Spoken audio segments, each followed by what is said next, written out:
चलिए बच्चों आगे चलते हैं। नेक्स्ट इज एक छोटा सा थ्योरेटिकल सा टॉपिक है बेटा लिखना, दैट इज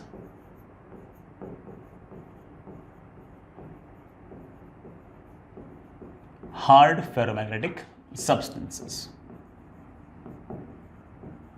बेटा जो आपके हार्ड फेरोमैग्नेटिक सब्सटेंस है ये अक्सर अलॉयज होते हैं और ये अलॉयज हम मिक्स करके बनाते हैं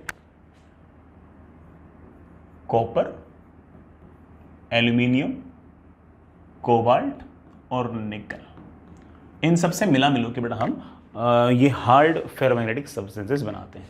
किस तरह से मिलाना है, क्या अलॉयज हैं, क्या अलॉय के नाम है, ये जानने की बेटा आपको कोई ज़रूरत नहीं है। क्या है बेटा ये हार्ड फेरोमैग्नेटिक सब्सटेंस, बड़े आराम से इत्मीनान से सुनना। मैं उसके लिए 3 डायग्राम बनाऊंगा, आप आराम से बढ़िया से बेटा तीनों डायग्राम समझना। मान लीजिए बेटा आपके पास ये कोई हार्ड फेरोमैग्नेटिक सब्सटेंस है, ठीक है बच्चों। इसके अंदर ऐसे बड़ा अलग अलग डोमेन्स हैं, ऐसे बड़ा डोमेन्स। इसके अंदर लेट से बड़ा मैग्नेटिक फील्ड यूं है, सॉरी मैग्नेटिक डायपोल मोमेंट्स इस तरह से हैं, इस बड़ा लेट से ऐसे है,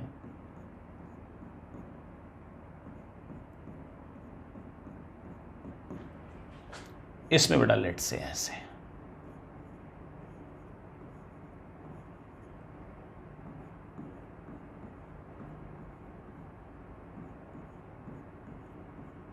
ऐसे। किसी प्रकार की कोई एक्सटर्नल मैग्नेटिक फील्ड नहीं लगा रखी थी तो बड़ा इस तरह से थे। ऑफ कोर्स अलग अलग रैंडम डायरेक्शन में अलाइंड है, तो कोई मुझसे पूछ ले कि नेट मैग्नेटिक डायपोल मोमेंट क्या आएगा, तो बोल दूंगा नेट मैग्नेटिक डायपोल मोमेंट तो 0 आएगा। अब मैंने क्या किया मेरे प्यारे बच्चों कि मैंने इस सारे के सारे अरेंजमेंट को, वही बड़ा अरेंजमेंट, इस सारे के सारे अरेंजमेंट को एक्सटर्नल मैग्नेटिक फील्ड के अंदर ऐसे रख दिया। अब मेरे बालक जानते हैं कि अगर मैं इस तरह से एक्सटर्नल मैग्नेटिक फील्ड के अंदर रख दूंगा तो ये वाला जो डोमेन है ना, इसकी साइज तो बढ़ जाएगी, बाकी सबकी ऑफ कोर्स साइज घट जाएगी। तो सबसे पहले बेटा इसकी साइज तो बढ़ जाएगी,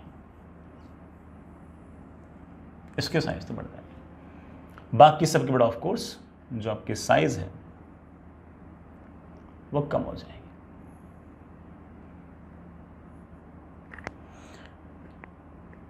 इसके अंदर सारे के सारे ऐसे अलाइन रहेंगे,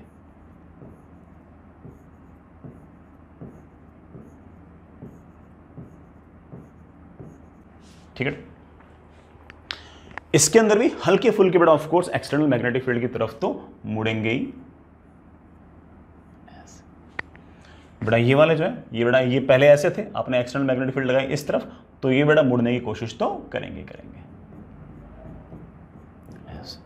ये बड़ा इस तरफ लगा रखे हैं, मैग्नेटिक फील्ड लगाई ऐसे, तो ये हल्के फुल्के बड़ा मैग्नेटिक फील्ड की तरफ ऐसे ऑसिलेट की तरफ ऐसे अलाइन होने की कोशिश करें। इस तरफ तगड़ा मैग्नेटिक डायपोल मोमेंट आ गया है, अच्छी बात है। ये आपके हार्ड फेरोमैग्नेटिक सब्सटेंस समझा रहा हूं। अब मैं कह रहा हूं कि इस एक्सटर्नल मैग्नेटिक फील्ड को एक बार के लिए रिमूव कर दो, इसको रिमूव करो। जैसे ही आप रिमूव करोगे वैसे ही ये जो हार्ड फेरोमैग्नेटिक सब्सटेंस है इसके डायपोल्स एक बार अगर एक्सटर्नल मैग्नेटिक फील्ड की तरफ अलाइन हो गए तो हो गए। अब उनका इनर्शिया इतना ज्यादा है, उनकी रिजिडिटी इतनी ज्यादा है कि वो वापस से अपने एक्चुअल पोजीशंस पे नहीं आएंगे। हल्के फुल्के आने की कोशिश करेंगे लेकिन वो नहीं आएंगे। जैसे इनइलास्टिक बॉडीज होती हैं, इनइलास्टिक बॉडीज में अगर आपने एक बार डिफॉर्मेशन प्रोड्यूस कर दिया तो वापस से वो अपनी एक्चुअल पोजीशन पर तो नहीं आती, हल्की फुल्की कोशिश जरूर करती है लेकिन उनमें इतनी ज़्यादा रिजिडिटी होती है कि वो नहीं आ पाती इस तरह से। इसी तरह से ये वाले जो बॉडीज़ हैं बड़ा इसमें भी ऐसा ही रहेगा कि जैसे ही आप एक्सटर्नल मैग्नेटिक फील्ड हटाओगे, बेटा जैसे ही आप एक्सटर्नल मैग्नेटिक फील्ड लगाओगे,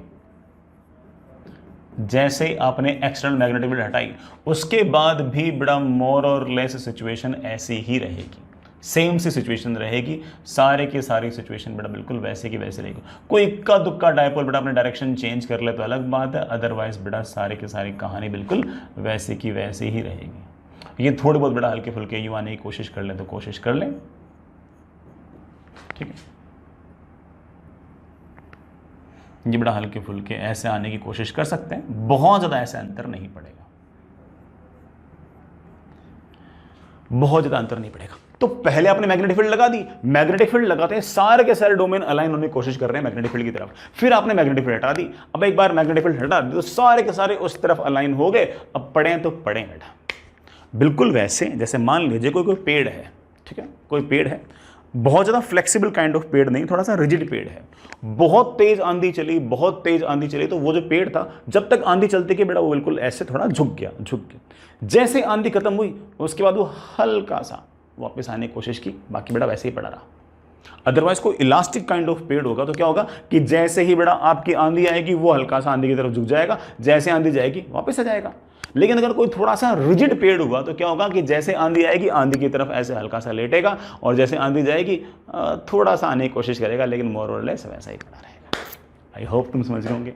और जैसे ही बेटा ये यूं पड़ा है, मैं समझ गया हूं कि पूरे के पूरे सिस्टम में इस तरफ एक मैग्नेटिक डायपोलमेंट अब भी है, अब तो था ही था, अब भी है, परमानेंट ही आ गया। तो इस तरफ इंटेंसिटी ऑफ मैग्नेटाइजेशन आ ही गया है परमानेंटली। यहां पर तेरे पास एक तरह से प्लस एम आ गया और एक तरह से यहां पर तेरे पास एक माइनस एम आ गया, and it is somehow behaving like a permanent magnet. अरे बेटा it is behaving like a permanent magnet. अगर यहां पर प्लस एम आ गया, यहां पर माइनस एम आ गया, इस तरह से डायपोलमेंट आ गया, तो ऑफ कोर्स ये इस तरह की खुद मैग्नेटिक फील्ड क्रिएट करना स्टार्ट कर देगा, ऐसे खुद मैग्नेटिक फील्ड क्रिएट करना स्टार्ट कर देगा ऐसा। ये किसकी तरह बिहेव करना लग गया, स्टार्ट हो गया, बार मैग्नेट की तरह स्टार्ट हो गया। तो इसका मतलब हमारे इन अलॉयज को अगर मैं किसी एक्सटर्नल मैग्नेटिक फील्ड के अंदर थोड़ी देर के लिए रख दूंगा तो उसके सारे के सारे जो डायपोल्स होंगे, वो सारे सारे जो डोमेन्स होंगे, वो उस तरफ अलाइन होने की कोशिश करेंगे। जैसे ही तुम मैग्नेटिक फील्ड हटाओगे बेटा उसके अंदर सारे सारे वैसे वैसे अलाइन रहेंगे, आपका डायपोलमेंट भी रहेगा, इंटेंसिटी ऑफ मैग्नेटाइजेशन भी रहेगी, एंड प्लस एम और माइनस एम भी रहेगा। भाई डायपोलमेंट है तो ऑफ कोर्स प्लस एम और माइनस एम भी है, और ये एक तरह से बार मैग्नेट की तरह बिहेव करने लग जाएगा। कौन? हर कोई नहीं, सिर्फ और सिर्फ बेटा आपके हार्ड फेरोमैग्नेटिक सब्सटेंसेस। तो बेटा मैं एक छोटी सी बात लिख रहा हूं, if external magnetic field is removed, comma, hard ferromagnetic substance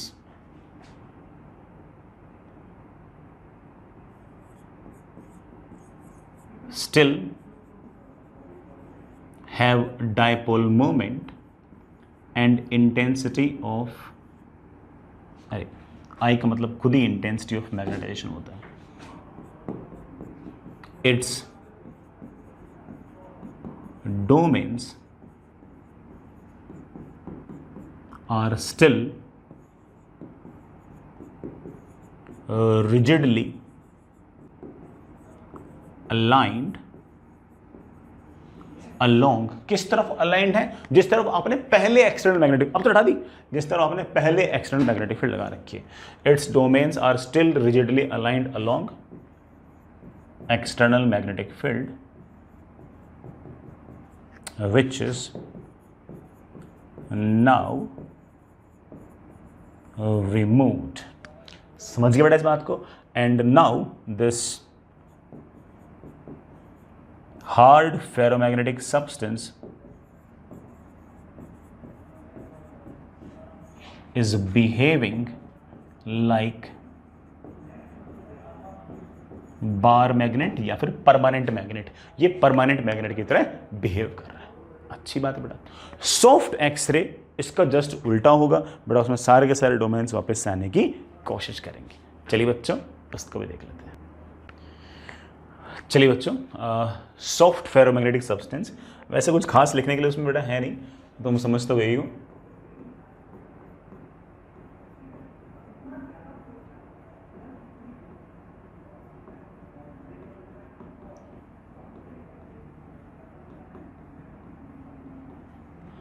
soft ferromagnetic substance का बेटा जो सबसे अच्छा एग्जाम्पल है that is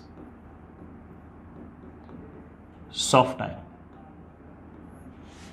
soft iron is just a type of iron बेटा। मेरे ख्याल से आप लोगों ने हल्का फुल्का मेटलर्जी वगैरह चैप्टर में पढ़ा भी होगा। Soft iron, pig iron, wrought iron, तो बेटा एक सॉफ्ट आयरन। सॉफ्ट आयरन या फिर बेटा सॉफ्ट फेरोमैग्नेटिक सब्सटेंस में क्या होगा, इस बात को तुम समझ ही गए होंगे कि अपने एक्सटर्नल मैग्नेटिक फील्ड लगाई तो डोमेन्स जो होंगे वो of course external magnetic field की तरफ अलाइन हो जाएंगे। जैसे ही आप उस एक्सटर्नल मैग्नेटिक फील्ड को हटाओगे, वो डोमेन्स बड़ा वापस से अपनी एक्चुअल शेप साइज ज्योमेट्री की तरफ चले जाएंगे, साइज भी वही अटेन कर लेंगे और एक्जैक्टली जिस तरह वो पहले अलाइंड थे उसी तरफ वो वापस आ जाएंगे। और शुरुआत में भी आपका मैग्नेटिक डायपोलमेंट 0 और फाइनल भी आपका मैग्नेटिक डायपोलमेंट 0। जैसे मैं एग्जाम्पल के लिए बताऊँ तो ऐसे बता सकता हूँ कि लेट्स से आपके पास ये कोई लेट से बड़ा आपके पास कोई सॉफ्ट फेरोमैग्नेटिक सब्सटेंस है, ये बड़ा 4 डोमेन्स हैं इसके, इस पर बड़ा मैग्नेटिक फील्ड इस पर डायपोल्स इस तरफ, इसमें डायपोल्स इस तरफ,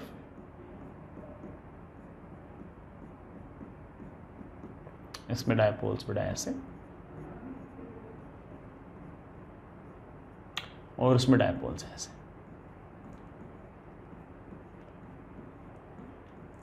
इसमें डायपोल्स ऐसे। मैंने क्या किया, मैंने बड़ा इसी फेरोमैग्नेटिक सब्सटेंस को मैंने इस तरह से एक्सटर्नल मैग्नेटिक फील्ड में रख दिया। जैसे ही एक्सटर्नल मैग्नेटिक फील्ड में रख दिया तो हम जानते हो इस बात को कि एक्सटर्नल मैग्नेटिक फील्ड में रखते ही इसकी साइज तो बढ़ जाएगी, इसकी साइज तो बढ़ जाएगी, बाकी सबकी बड़ा ऑफ कोर्स साइज घट जाएगी, बाकी सबकी साइज घट जाएगी। मोस्टली जो डायपोल्स होंगे वो बड़ा इसके अंदर ही आ जाएंगे और सारे के सारे इस तरह से इस एक्सटर्नल मैग्नेटिक फील्ड की तरफ अलाइन हो जाएंगे। This is known as your domain growth बेटा, ठीक है। किसी की साइज बढ़ना, किसी की साइज घटना। इसके जो डायपोल्स होंगे वो बेटा हल्के फुल्के इस तरफ अलाइन होने की कोशिश तो करेंगे, ठीक है बेटा, इसके भी थोड़ी बहुत तो कोशिश करेंगे, इसके भी बेटा ऐसे एक्सटर्नल मैग्नेटिक फील्ड की तरफ अलाइन होने की कोशिश तो करेंगे। तो इस टाइम पर एक मैग्नेटिक डायपोलमेंट आ जाएगा ऐसे, एक इंटेंसिटी ऑफ मैग्नेटाइजेशन आ जाएगी ऐसे, एक इंड्यूस्ड मैग्नेटिक फील्ड आ जाएगी ऐसे। लेकिन जैसे ही आपने इस एक्सटर्नल मैग्नेटिक फील्ड को हटाया, जैसे ही एक्सटर्नल मैग्नेटिक फील्ड को रिमूव किया,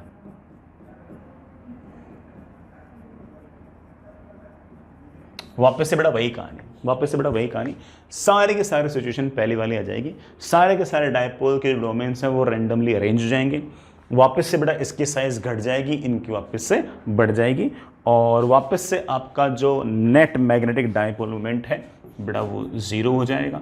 मैग्नेटिक डायपोल मोमेंट 0 तो इंटेंसिटी ऑफ मैग्नेटाइजेशन आपका 0 हो जाएगा और अंदर किसी प्रकार की कोई इंड्यूस्ड मैग्नेटिक फील्ड भी नहीं होगी और ये किसी बार मैग्नेट की तरह बिहेव नहीं करेगा। सर वो पहले वाला बार मैग्नेट की तरह बिहेव क्यों कर रहा था बेटा? पहले वाला बार मैग्नेट की तरह इसलिए बिहेव कर रहा था क्योंकि इसके पास मैग्नेटिक डायपोल मोमेंट है, इसके पास बड़ा +m -m है, इसने मैग्नेटिक फील्ड क्रिएट कर रखी है, इसने किसी प्रकार को मैग्नेटिक फील्ड क्रिएट, इसने किसी प्रकार को मैग्नेटिक फील्ड क्रिएट नहीं कर रखी। तो जब के सॉफ्ट फेरोमैग्नेटिक सब्सटेंस है उसमें और हार्ड फेरोमैग्नेटिक सब्सटेंस में क्या अंतर है? आई रियली होप बेटा आपको सारा समझ में आ गया होगा।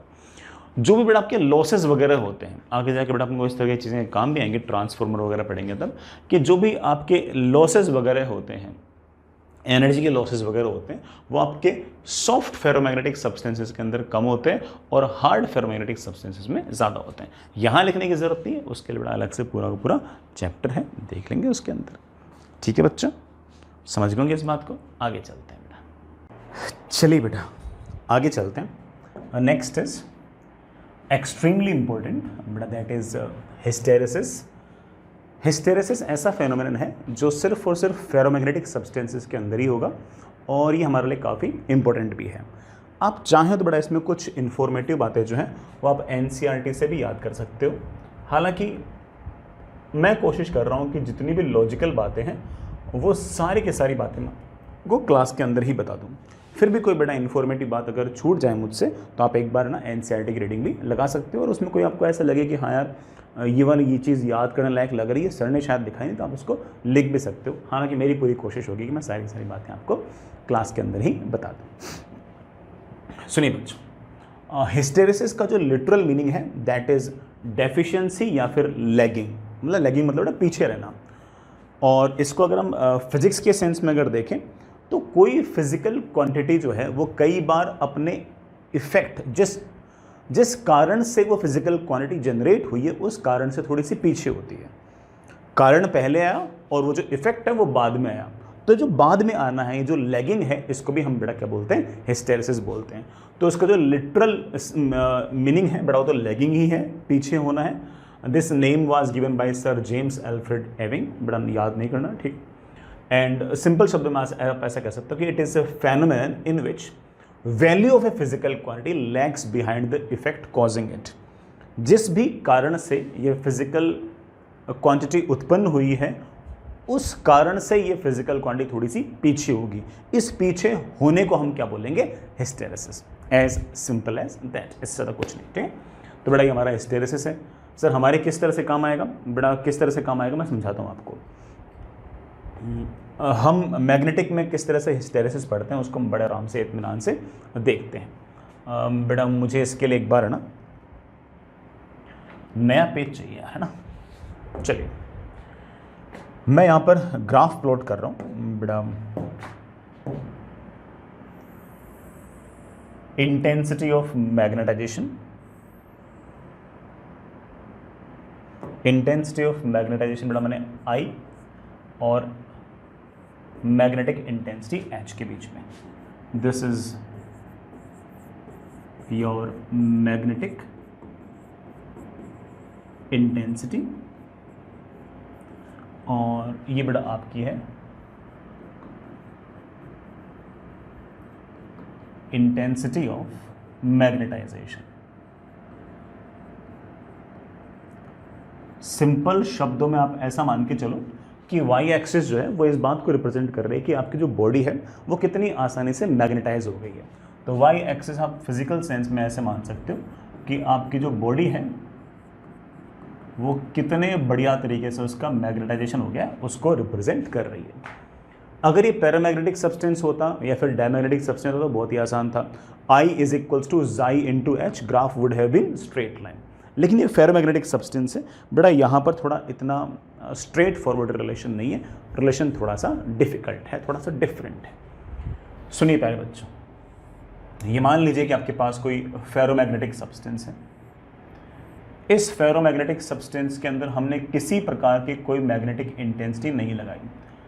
अगर मैंने कोई मैग्नेटिक इंटेंसिटी नहीं लगाई तो मेरे बच्चे जानते हैं कि इसके अंदर कुछ डोमेन्स बन जाएंगे। किसी के अंदर मैग्नेटिक डायपोलमेंट ऐसे होगा, किसी में ऐसे होगा, किसी में ऐसे होगा और किसी में ऐसे होगा। और हम जानते हैं कि हमारा नेट मैग्नेटिक डायपोलमेंट जीरो होगा। नेट मैग्नेटिक डायपोलमेंट जीरो होगा तो that net magnetic डायपोलमेंट per unit volume, जिसे हम इंटेंसिटी ऑफ मैग्नेटाइजेशन बोलते हैं बेटा, वो भी आपका जीरो आएगा। इसका मतलब अगर आपने शुरुआत में अगर एच की वैल्यू जीरो रखी तो बेटा आपकी आई की वैल्यू जीरो आएगी। यहां तक बातें बेटा क्लियर है। फिर मैंने क्या किया कि इस फेरोमैग्नेटिक सब्सटेंस पर मैग्नेटिक इंटेंसिटी बढ़ाई। मैंने मैग्नेटिक इंटेंसिटी को बढ़ाया और लेट्स से बेटा मैंने इस तरफ मैग्नेटिक इंटेंसिटी जो है वो लगातार लगा दी, उसको मैं धीरे धीरे बढ़ाया जा रहा हूँ। जैसे जैसे इसको बढ़ाऊंगा तुम जानते हो कि इसकी साइज, इस डोमेन की साइज लगातार बढ़ेगी। इस डोमेन की साइज लगातार बढ़ेगी, बाकी डोमेन्स की जो साइज है बड़ा वो ऑफ कोर्स घटेगी और वो डोमेन्स भी थोड़े थोड़े इस तरफ अलाइन होना स्टार्ट हो जाएंगे। ठीक है बच्चों, बड़ा वो भी थोड़े थोड़े इस तरफ अलाइन होना स्टार्ट हो जाएंगे, ऐसे ऐसे। जैसे जैसे आप एच की वैल्यू बढ़ाओगे इस डोमेन की ग्रोथ होगी, मैग्नेटिक डायपोलमेंट बढ़ेगा और बाकियों की साइज लगातार घटेगी और वो भी इसी तरफ अलाइन होना स्टार्ट हो जाएंगे। तो जैसे जैसे आप एच की वैल्यू बढ़ाओगे वैसे वैसे लगातार बड़ा मैग्नेटिक डायपोल मोमेंट बढ़ेगा। तो ऑफ कोर्स हमारा मैग्नेटाइजेशन, मेरे कहने का मतलब है इंटेंसिटी ऑफ मैग्नेटाइजेशन लगातार बढ़ेगा। ऐसा कोई लीनियर ग्राफ नहीं है but graph will look like this. बड़ा जो ग्राफ होगा वो दिखने में ऐसा सा नजर आएगा। जैसे जैसे बड़ा एच बढ़ाओगे वैसे वैसे लगातार आई बढ़ेगा बढ़ेगा बढ़ेगा बढ़ेगा। एच बढ़ाते बढ़ाते आप एक ऐसी स्थिति में पहुंच गए कि सारे के सारे जो डोमेन्स हैं, जो भी बाकी वाले डोमेन्स थे, उनकी साइज तो बहुत छोटी हो गई और जो डायपोल मोमेंट एच की तरफ था उसकी साइज बड़ा लगभग पूरे फेरोमैग्नेटिक सब्सटेंस के साइज के बराबर हो गई। एक तरह से सारे के सारे जो डोमेन्स हैं वो हमारे एक्सटर्नल मैग्नेटिक फील्ड की तरफ अलाइन हो चुके हैं। इस टाइम पर आपका मैग्नेटिक डायपोलमेंट मैक्सिमम आ चुका है, इंटेंसिटी ऑफ मैग्नेटाइजेशन मैक्सिमम आ चुका है। हमारी बॉडी जितनी मैग्नेटाइज होनी थी उतनी मैग्नेटाइज हो चुकी है। अब और एक्स्ट्रा एच लगाने से एक्स्ट्रा डायपोल्स तो आने से रहे, जितने डायपोल्स थे वो सारे के सारे अलाइन हो चुके। तो थोड़ी देर बाद में मेरे प्यारे बच्चों क्या होगा कि ऐसे अगर मैं H बढ़ाता गया बढ़ाता गया बढ़ाता गया बढ़ाता गया बढ़ाता गया बढ़ाता गया तो एक टाइम ऐसा आएगा जब बड़ा आपका I बढ़कर कांस्टेंट हो जाएगा। क्यों? सारे के सारे डायपोल्स तो बड़ा उस तरफ अलाइन हो ही गए, अब और कुछ बचा ही नहीं। तो एक तरह से सैचुरेशन आ गया। जिस पॉइंट पर सैचुरेशन आया है बेटा मैं उस पॉइंट को A बोल रहा हूँ और उसके आगे वाला जो ग्राफ है बेटा मैं उसको मिटा रहा हूँ, जरूरत नहीं बेटा उसमें।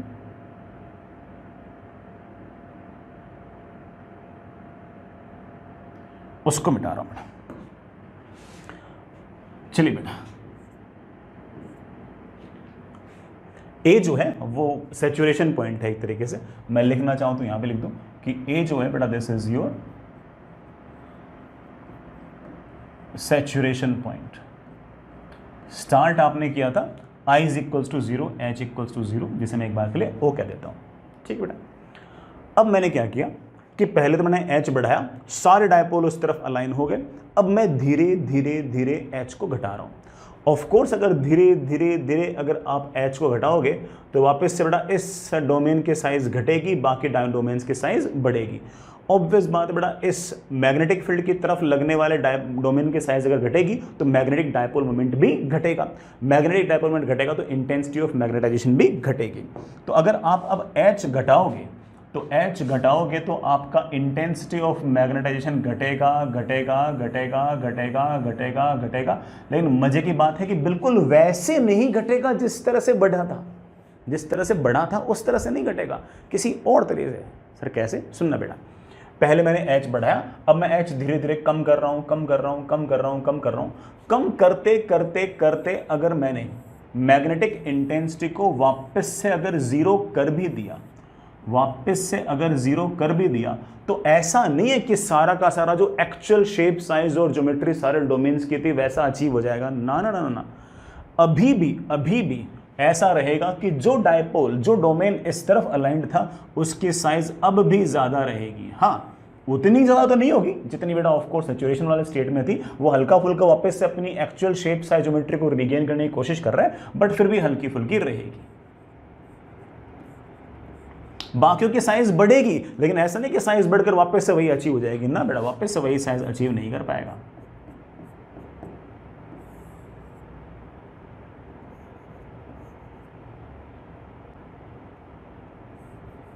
ऐसी स्थिति आ जाएगी। इसका मतलब आपने H को वापस से जीरो कर दिया। इसका यह अर्थ नहीं है कि इसका मैग्नेटिक डायपोल मोमेंट जीरो हो गया। ना ना बेटा, इसका मैग्नेटिक डायपोल मोमेंट जीरो नहीं है, इसका इंटेंसिटी ऑफ मैग्नेटाइजेशन जीरो नहीं है। इसका मतलब अगर आपने इसको डीमैग्नेटाइज करने की कोशिश की भी है, तब भी बेटा वापस से अगर आप H को जीरो कर दोगे तब भी कुछ ना कुछ इंटेंसिटी ऑफ मैग्नेटाइजेशन तो रह ही जाएगा। इंटेंसिटी ऑफ मैग्नेटाइजेशन रह जाएगा, इस बात का सीधा सीधा अर्थ ये है, बट ध्यान रखना, सीधा सीधा अर्थ ये है कि कुछ ना कुछ आपका मैग्नेटाइजेशन रह गया है, कुछ ना कुछ डायपोल मोमेंट रह गया है, कुछ ना कुछ इंटेंसिटी ऑफ मैग्नेटाइजेशन भी रह गई है। इस पॉइंट को बेटा मैं बोल रहा हूं B। बेटा क्या बोल रहा हूं? B। ये जो O से B तक जो आपका सेपरेशन है, इसे प्यारे बच्चों हम बोलेंगे रिटेनिटिविटी। प्यारे बच्चों क्या बोलेंगे? रिटेनिटिविटी। ये रिटेनिटिविटी है क्या, इस बात का शायद तुम्हें अर्थ लग गया होगा।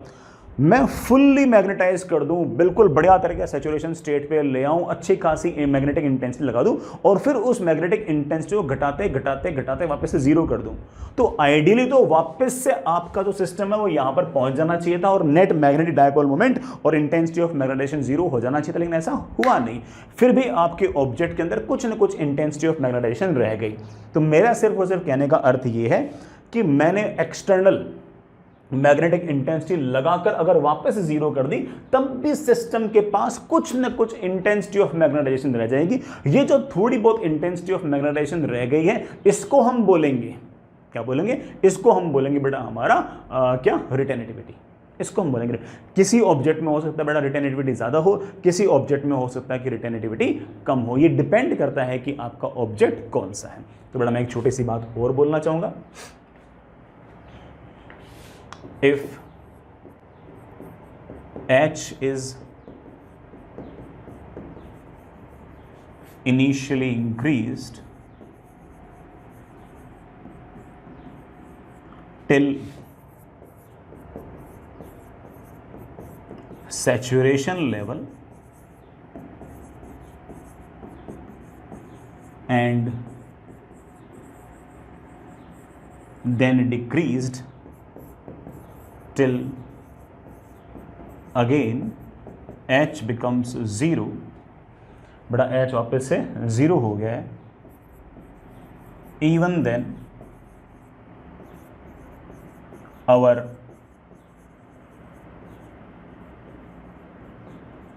ferromagnetic substance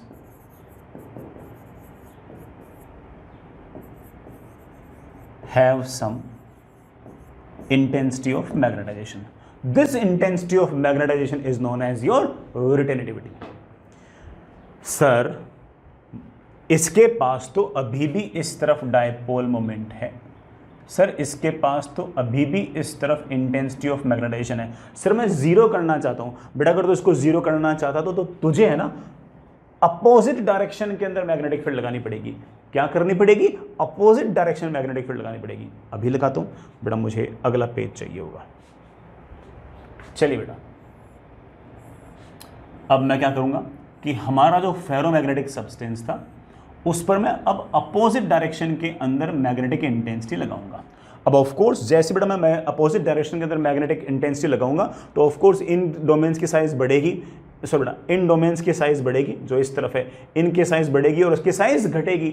जब राइट वालों की साइज घटेगी और लेफ्ट वालों की साइज बढ़ेगी तो ऑब्वियस बात है बीच में एक ऐसा इंस्टेंट आएगा जब लेफ्ट का डायपोल मोमेंट और राइट का डायपोल मोमेंट बराबर हो जाएगा, तब बेटा नेट मैग्नेटिक डायपोल मोमेंट क्या हो जाएगा? जीरो। तो बीच में एक ऐसी स्थिति आएगी बेटा, बीच में ऐसी एक स्थिति आएगी बेटा, ध्यान रखना इस तरफ जो आपने मैग्नेटिक डायपोल मोमेंट रखा है बेटा मैं उसको नेगेटिव बोलूंगा, इधर वाले को पॉजिटिव इधर वाले को नेगेटिव, जिससे ना डायरेक्शन भी एक तरीके से सॉल्ट हो जाए कि एक तरफ को प्लस बोल रहे हैं और एक तरफ को माइनस बोल रहे हैं।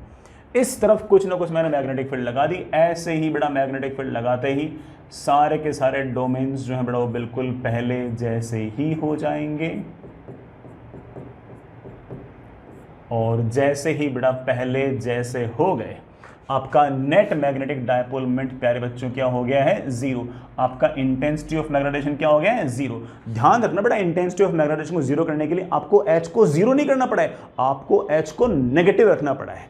क्या रखना पड़ा बेटा? नेगेटिव। तो सुनना मेरी बात को, इसका मतलब अगर मैं अब H को नेगेटिव डायरेक्शन में अगर बढ़ाऊंगा बढ़ाऊंगा बढ़ाऊंगा बढ़ाऊंगा तो नेगेटिव डायरेक्शन में इसकी कोई ना कोई ऐसी वैल्यू आएगी जब आपका इंटेंसिटी ऑफ मैग्नेटाइजेशन जीरो होगा। मैं इस पॉइंट का बड़ा नाम निकाल रहा हूं C। ये जो O से C तक की डिस्टेंस है इसको बड़ा हम बोलते हैं कोएर्सिव फोर्स। ओहो प्यारे वाले बाल को क्या नाम देंगे इसको? Coercive force. बड़ा ध्यान रखना ये नाम में ही फोर्स है, ये कोएर्सिव फोर्स नहीं है, ये है तो मैग्नेटिक इंटेंसिटी। इसकी यूनिट बेटा एम्पियर पर मीटर होगी, पहले बोल दूं नाम में ही बड़ा फोर्स है, इसकी यूनिट एम्पियर पर मीटर होगी। ये है तो मैग्नेटिक इंटेंसिटी, ये है एक्चुअली नेगेटिव क्या बोलते हैं बेटा उसको, नेगेटिव के अंदर कितना मैग्नेटिक इंटेंसिटी लगाऊं कि आपकी मैग्नेट जो है वो डीमैग्नेटाइज हो जाए। बेटा डीमैग्नेटाइज हो जाए इस बात का अर्थ क्या है? डीमैग्नेटाइज हो जाए इस बात का अर्थ यह है कि हमारा जो मैग्नेट है उसका डायपोल मोमेंट जीरो हो जाए, उसका इंटेंसिटी ऑफ मैग्नेटाइजेशन जीरो हो जाए। तो मेरा बड़ा सीधा सीधा फंडा ये है कि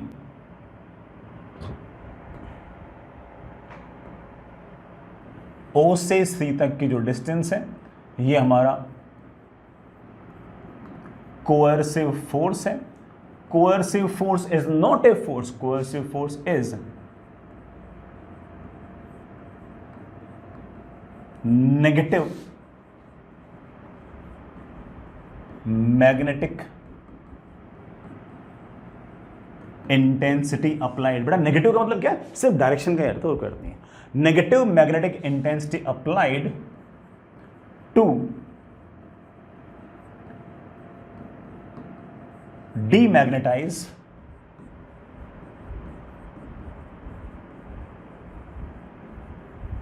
द फेरोमैग्नेटिक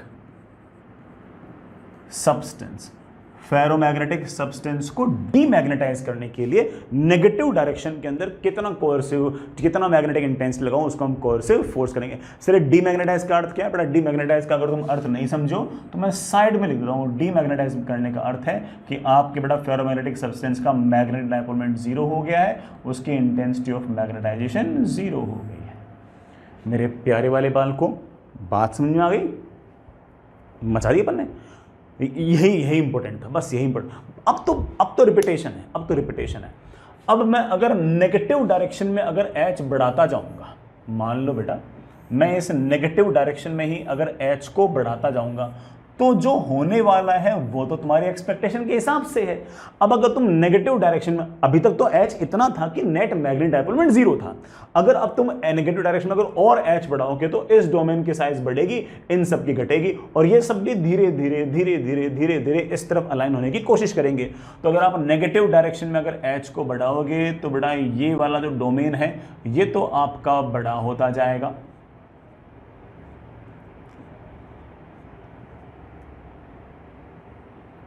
बाकी सब भी बड़ा हल्के फुल्के इस तरफ अलाइन होने की कोशिश करेंगे। और ऑब्वियस बात है कि इस नेगेटिव डायरेक्शन के अंदर आपके पास मैग्नेटिक डायपोल मोमेंट आ जाएगा, और नेगेटिव डायरेक्शन में ही आपके पास इंटेंसिटी ऑफ मैग्नेटाइजेशन आ जाएगी। तो इसका मतलब ये हुआ, अरे बेटा मेरे पास तो जगह ही नहीं है, क्या करूं, इसी में बना लो यार। नेगेटिव डायरेक्शन में अगर आप एच को बढ़ाओगे, मैं कलर कुछ और यूज़ कर लेता हूँ है ना, जिससे आपको थोड़ा सा बेटर दिख जाए। अगर मैं एच को और बढ़ाऊंगा तो नेगेटिव डायरेक्शन में आई लगातार बढ़ेगी। एक पॉइंट ऐसा आएगा जब नेगेटिव डायरेक्शन में एच को बढ़ाते इसकी साइज बहुत बड़ी हो जाएगी, इन सब की साइज बहुत छोटी हो जाएगी, और नेगेटिव डायरेक्शन के अंदर मैक्सिमम जितनी आपकी मैग्नेटाइजेशन हो सकती थी, नेगेटिव डायरेक्शन में आपकी मैक्सिमम इंटेंसिटी ऑफ मैग्नेटाइजेशन जितनी हो सकती थी वो सारी की सारी हो चुकी है, और उस केस में आपके आई की value of course negative direction में सबसे ज्यादा होगी। अब अगर आप और अगर एच को नेगेटिव डायरेक्शन में बढ़ाओगे तो इससे आई की वैल्यू पर कोई फर्क नहीं पड़ेगा बेटा, ये आई की वैल्यू तो फिक्स ही रहेगी नेगेटिव के अंदर, तो आगे वाला बनाने की जरूरत नहीं है। सर अब क्या, अब बेटा वापस वही बात, नेगेटिव डायरेक्शन जो एच था उसको घटाओ, जैसे तुम नेगेटिव डायरेक्शन में एच को घटाओगे कहानी रिपीट होगी, इसकी साइज लगातार घटेगी, इनकी साइज लगातार बढ़ेगी, तो मैग्नेटिक डायपोल मोमेंट लगातार घटेगा। मैग्नेटिक डायपोल मोमेंट लगातार घटेगा तो इंटेंसिटी ऑफ मैग्नेटाइजेशन भी घटेगी, और घटते फिर से अगर आपने एच की वैल्यू को अगर 0 कर दिया तो बड़ा गौर करना, फिर से अगर आपने एच की वैल्यू को 0 कर दिया, फिर से अगर आपने एच की वैल्यू को 0 कर दिया तो इसका अर्थ ये बिल्कुल नहीं है कि आपका एम 0 हो जाएगा। आपके जो सारे डायपोल्स हैं आपको एक तरह से इनको रिजिड मानो कि यार ये वापस से पूरे के पूरे एक्चुअल शेप साइज ज्योमेट्री पर नहीं आएंगे, अभी भी इसकी साइज बड़ी होगी, हाँ इतनी नहीं होगी लेकिन फिर भी बड़ी होगी, बाकियों की साइज बेटा अब भी आपकी थोड़ी सी छोटी होगी, और आपके पास अब भी कुछ ना कुछ मैग्नेटिक डायपोल मोमेंट है नेगेटिव डायरेक्शन में, अब भी आपके पास कोई इंटेंसिटी ऑफ मैग्नेटाइजेशन है नेगेटिव डायरेक्शन के अंदर। तो भले ही आपका H 0 हो गया हो लेकिन फिर भी आपके पास थोड़ी बहुत इंटेंसिटी ऑफ मैग्नेटाइजेशन रह गई है।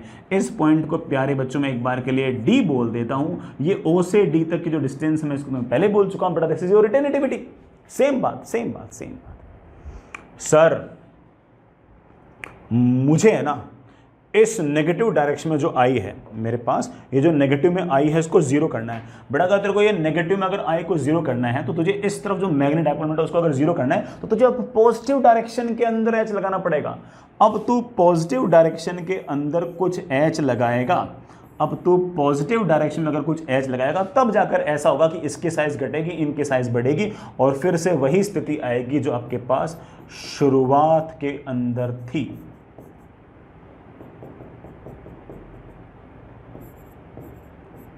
अब आपका इंटेंसिटी ऑफ मैग्नेटाइजेशन और मैग्नेटिक डायपोल मोमेंट 0। तो पॉजिटिव डायरेक्शन में अगर कुछ एच लगाओगे बेटा, पॉजिटिव डायरेक्शन में अगर कोई एच लगाओगे, तब जाके आपकी इंटेंसिटी ऑफ मैग्नेटाइजेशन 0 होगी। बेटा मैं इस पॉइंट को एक बार के लिए E लिख दूं। अगेन बेटा O से E तक की जो डिस्टेंस है ये क्या है, ये आपका कोएर्सिव फोर्स है। और उसके बाद बेटा वापस से वही कहानी, अगर आप फिर से अगर आप फिर से पॉजिटिव डायरेक्शन में अगर एच बढ़ाओगे तो लगातार पॉजिटिव डायरेक्शन में आई लगातार बढ़ेगी और आई लगातार बढ़ेगी।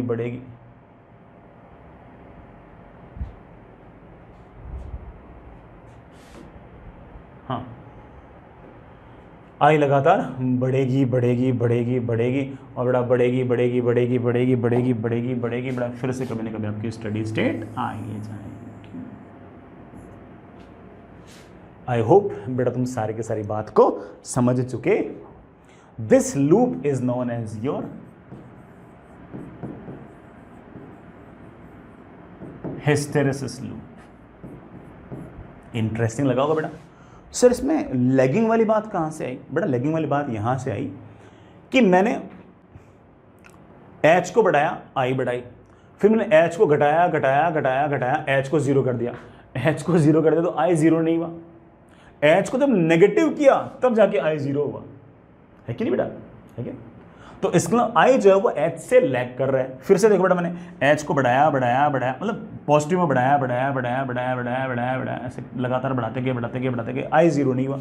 आई जीरो करने के लिए बेटा आपको एच पॉजिटिव डायरेक्शन में और बढ़ाना पड़ा। तो हमेशा आपका जो आई है वो थोड़ा सा एच से लैग कर रहा है। आई जो है एच से लैग कर रहा है। एच तो फटाक से जीरो हो गया, लेकिन आई अब भी जीरो नहीं हुआ। आई को जीरो करने के लिए एच को आपको नेगेटिव रखना पड़ा, नेगेटिव रखा तब जाके आपका आई जीरो हुआ, ठीक है ना? तो आप इस बात को थोड़ा सा ध्यान रखें। This is known as your बेटा योर हिस्टेरेसिस। ये सारा का सारा फंडा बेटा आपका हिस्टेरेसिस का फंडा है। यहाँ पर एक बहुत ही इंपॉर्टेंट सी बात और बेटा, हालांकि मुझे ऐसा लगता है कि मैंने ग्राफ थोड़ा सा मुझे एक बार वापस से बनाना चाहिए, वहाँ जगह नहीं थी ना, मैं वापस बना देता हूँ, बढ़िया सा वापस से बना देता हूँ। वो तो समझाने के लिए था बेटा, समझ तो गए होंगे। फिर से बेटा वापस से बनाते हैं।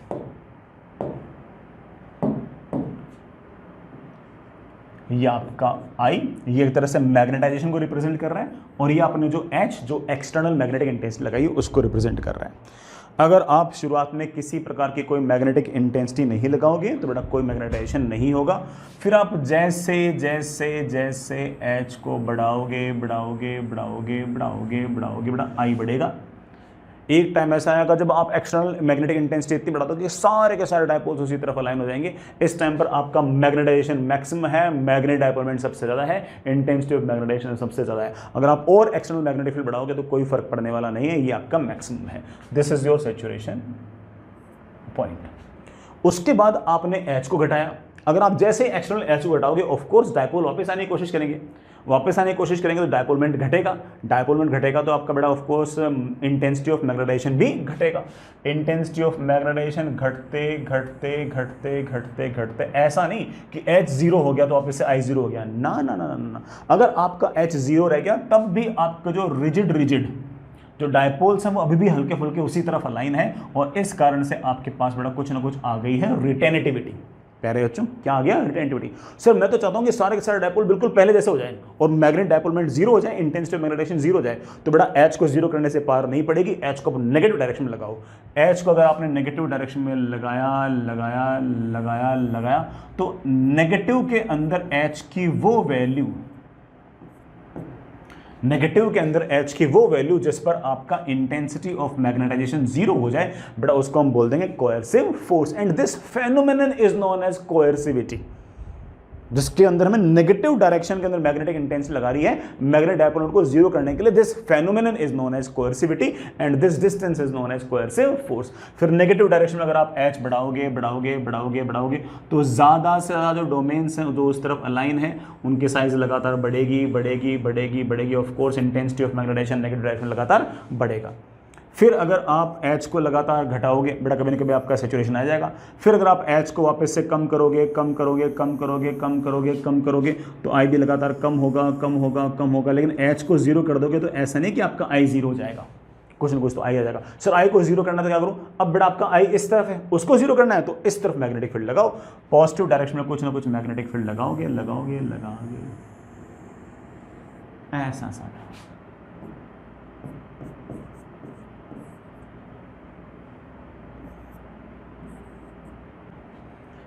बेटा पॉइंट्स का नाम वाम देखते रहना बेटा, मैंने कैसे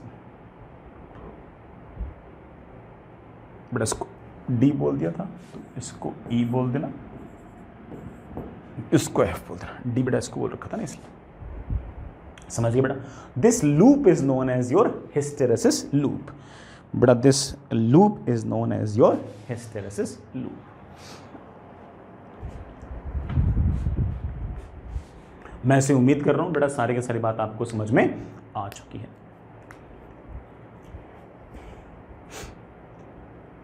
ठीक है बेटा, ऑब्जेक्ट को बार बार मैग्नेटाइज करने, डीमैग्नेटाइज करने, मैग्नेटाइज करने, डीमैग्नेटाइज करने में कुछ ना कुछ एनर्जी लॉस होता है, और ये जो एनर्जी का लॉस हुआ है, ये जो एनर्जी का लॉस हुआ है, इसे हम सामान्य शब्दों में आयरन लॉस कहते हैं। क्योंकि बेटा ये अक्सर किस में होता है? आयरन में, क्योंकि आयरन बेटा आपका फेरोमैग्नेटिक सब्सटेंस है। इसका एक नाम और है बेटा, जो ज़्यादा चलन में नाम है बेटा, that is your hysteresis loss. हालांकि आयरन लॉस में एक दो तरह के लॉस और आते हैं। हिस्टेरेसिस लॉस वो है जिसमें आप बार बार अगर किसी फेरोमैग्नेटिक सब्सटेंस को मैग्नेटाइज करते हो, फिर डीमैग्नेटाइज, फिर मैग्नेटाइज, फिर डीमैग्नेटाइज, तो बार बार बेटा उसके डायपोल्स को रोटेट करने में आपको एनर्जी वेस्ट होती है। उस एनर्जी वेस्ट को बेटा क्या बोलते हैं? Hysteresis loss. ये जो भी हिस्टेरेसिस लॉस होगा ये हमेशा हमेशा इस एरिया अंडर द कर्व के डायरेक्टली प्रोपोर्शनल होगा। इस एरिया अंडर द कर्व के डायरेक्टली प्रोपोर्शनल होगा। तो ये जो हिस्टेरेसिस लॉस है, it is directly proportional to area under, बड़ा पूरा एरिया,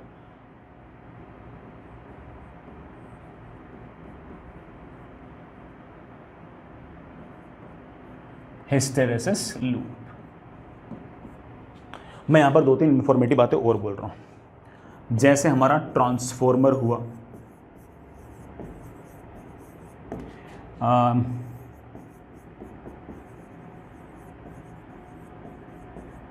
इलेक्ट्रोमैग्नेट्स हुए, या फिर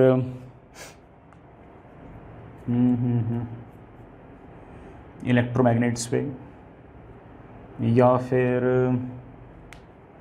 आपके जनरेटर्स हुए, उनके अंदर हम हिस्टेरेसिस लॉस कम से कम चाहते हैं। बेटा हिस्टेरेसिस लॉस कम से कम चाहते हैं तो ये वाला एरिया उनका कम से कम आता है, और ये इन जनरल बेटा आपके सॉफ्ट आयरन के अंदर होता है। इन जनरल बेटा आपके केस में सॉफ्ट आयरन में होता है, और उसका जो ग्राफ होता है बेटा वो रफली ऐसा होता है। अगर ये I है और अगर ये H है तो जो ग्राफ होगा बेटा it will be something like this.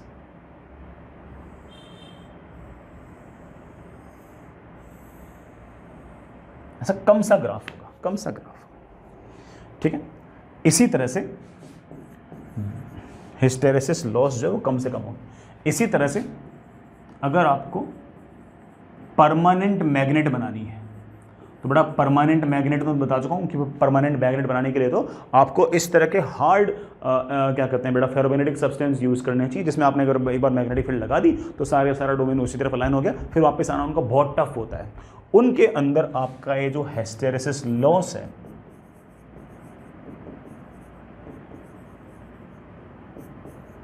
वो काफ़ी ज़्यादा होता है। हिस्टेरेसिस लॉस अगर ज़्यादा होगा, इस बात का अर्थ ये है कि अगर मैं उनके I वर्सेस H कर्व को बनाऊंगा, अगर मैं उनके I वर्सेस H कर्व को बनाऊंगा तो उनका जो कर्व आएगा बेटा वो थोड़ा सा फैटी आएगा। फैटी मतलब बेटा थोड़ा सा मोटा आएगा। कैसे? पहले बेटा यूं जाओगे, ऐसे थोड़ा मोटा सा, इसका एकदम ऐसे पतला सा आएगा बेटा, उसको थोड़ा सा मोटा सा आएगा। ये वाला जो ग्राफ आएगा ये थोड़ा सा थिन होगा, ये बड़ा ग्राफ थोड़ा सा फैटी सा होगा इन जनरल। इसका जो एग्जांपल है बेटा दैट इज स्टील। स्टील या बेटा कोई भी है ना ऐसा आपके पास हार्ड फेरोमैग्नेटिक सब्सटेंस जो है वो आप ऐसा मान सकते हैं। मैं यहाँ पर एक बात और बोलूँगा, बहुत ही इंपॉर्टेंट सी इंटरेस्टिंग सी बात है। हालांकि मैं ये नहीं कहता कि इस पर कोई सवाल पूछ लेंगे, बट ऐसी इंटरेस्टिंग सी बात है, सुनना बेटा।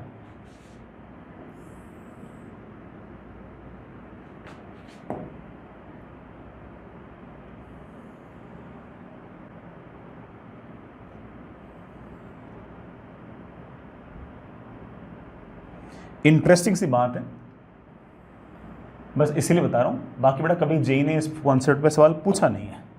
देखो, एक फेरोमैग्नेटिक सब्सटेंस की एक ही H पर I की 3 वैल्यूज हैं। ये I की वैल्यू है I1, ये बेटा I की वैल्यू है I2, और ये बेटा H की इसी वैल्यू पर बेटा वैल्यू है I3। इसका मतलब एक ही फेरोमैग्नेटिक सब्सटेंस की एक ही H लगाने पर तीन इंटेंसिटी ऑफ मैग्नेटाइजेशन की वैल्यू आ सकती है। वैल्यू क्या आएगी ये डिपेंड करेगा हमारे उस फेरोमैग्नेटिक सब्सटेंस की हिस्ट्री पर। किस पर बेटा? हिस्ट्री पर। जब मैं उसको पहली बार मैग्नेटाइज कर रहा हूं, जब मैं उसको पहली बार मैग्नेटाइज कर रहा हूं, उस टाइम पर इस H पर उसकी वैल्यू है I1। फिर मैंने और H बढ़ा दिया, फिर मैं H घटाते उसी H पर जब आया तो अब I की वैल्यू उतनी नहीं है, इंटेंसिटी ऑफ मैग्नेटाइजेशन उतनी नहीं है, उससे ज्यादा है। फिर मैंने उसको कंप्लीटली डीमैग्नेटाइज किया, फिर नेगेटिव डायरेक्शन में मैग्नेटिक फील्ड लगाई, फिर नेगेटिव डायरेक्शन में मैग्नेटिक फील्ड को घटाया, फिर पॉजिटिव डायरेक्शन में वापस से मैग्नेटिक फील्ड लगाई, मैग्नेटिक इंटेंसिटी लगाई, और मैग्नेटिक इंटेंसिटी चलते उसी वैल्यू पर जब वापस से पहुंची तो फिर से आपका कोई ना कोई इंटेंसिटी ऑफ मैग्नेटाइजेशन आ गया। लेकिन ये वाला इंटेंसिटी ऑफ मैग्नेटाइजेशन तो पहले वाले जो दोनों थे ना उससे कम है। इसका मतलब एक ही H की वैल्यू के लिए हमारी बॉडी के पास, हमारी फेरोमैग्नेटिक सब्सटेंस के पास तीन इंटेंसिटी ऑफ मैग्नेटाइजेशन आ सकता है। क्या वैल्यू होगी ये डिपेंड करता है उस फेरोमैग्नेटिक सब्सटेंस की हिस्ट्री पर। पहली बार मैग्नेटाइज कर रहे हो तो वैल्यू आएगी I1। मैग्नेटाइज करके मैक्सिमम आपने मैग्नेटाइज कर दिया, सैचुरेशन में पहुंच गए, फिर अगर आप H को घटा रहे हो तो वैल्यू आ गई I2। फिर आप डीमैग्नेटाइज करके नेगेटिव डायरेक्शन में मैग्नेटिक इंटेंसिटी लगाकर फिर पॉजिटिव डायरेक्शन में अगर मैग्नेटिक इंटेंसिटी लगा रहे हो तो उसी वैल्यू पर पहुंचोगे तो वैल्यू आएगी I3।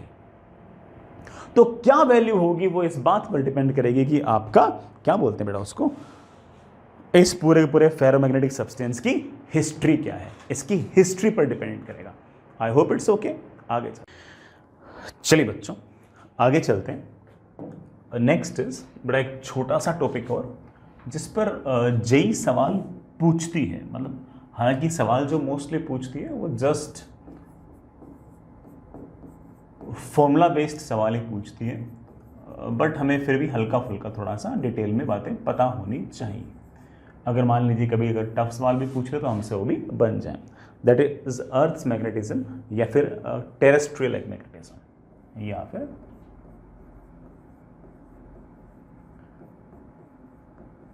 Terrestrial magnetism.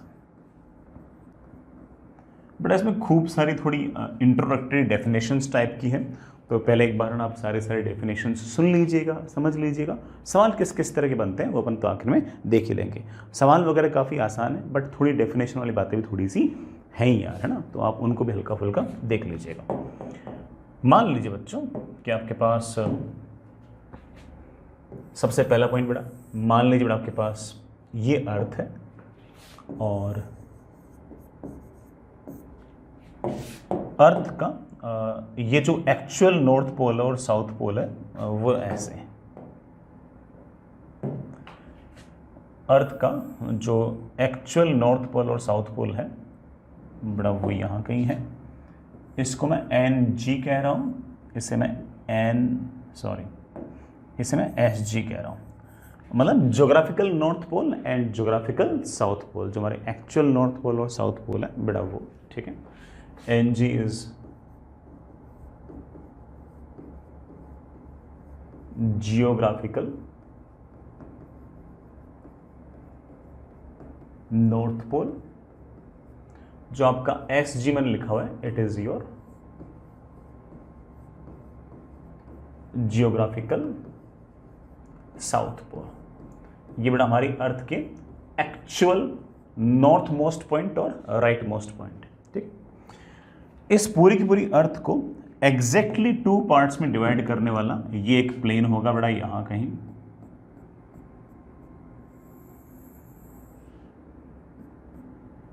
इसे हम इक्वेटर कहेंगे। ये जो बड़ा इस तरह से, इसे हम बड़ा क्या कहेंगे, इक्वेटर। हालांकि मोर स्पेसिफिक वर्ड जो है that is geographical equator.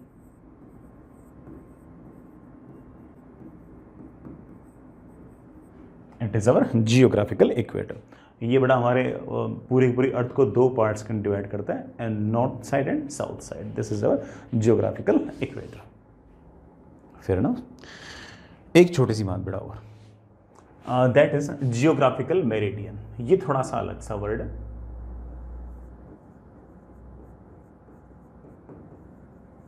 Geographical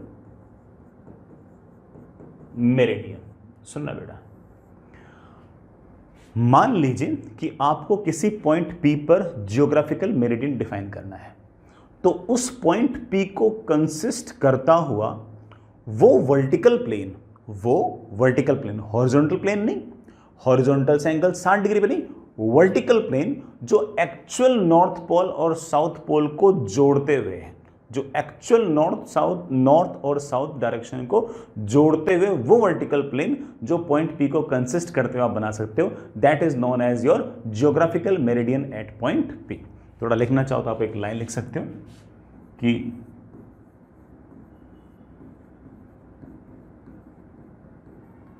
geographical meridian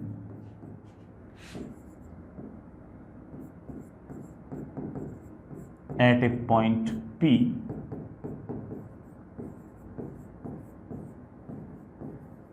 is defined as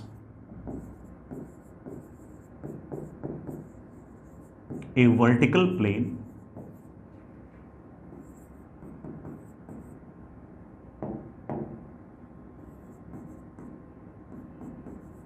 directed from north to south containing या फिर passing through point P, passing through point P, point P से पास होता हुआ ऐसा vertical plane जो actual north और south को जोड़ता हो, that vertical plane is known as your geographical meridian. अगर कहीं पर ये शब्द आए तो बड़ा बड़े आराम से शब्द को समझ सकते हो। समझ गए बच्चों? आगे चलते हैं। चलिए बच्चों आगे चलते हैं। अब थोड़ा सा ये भी डिस्कस करते हैं कि आखिर अर्थ के कारण मैग्नेटिक फील्ड कितनी आती है, कहाँ आती है, क्यों आती है, वगैरह वगैरह। इस बात को भी हम हल्का फुल्का डिस्कस करते हैं। अर्थ की सरफेस के आस पड़ोस के अंदर, मैं एक बार लिख भी दूं,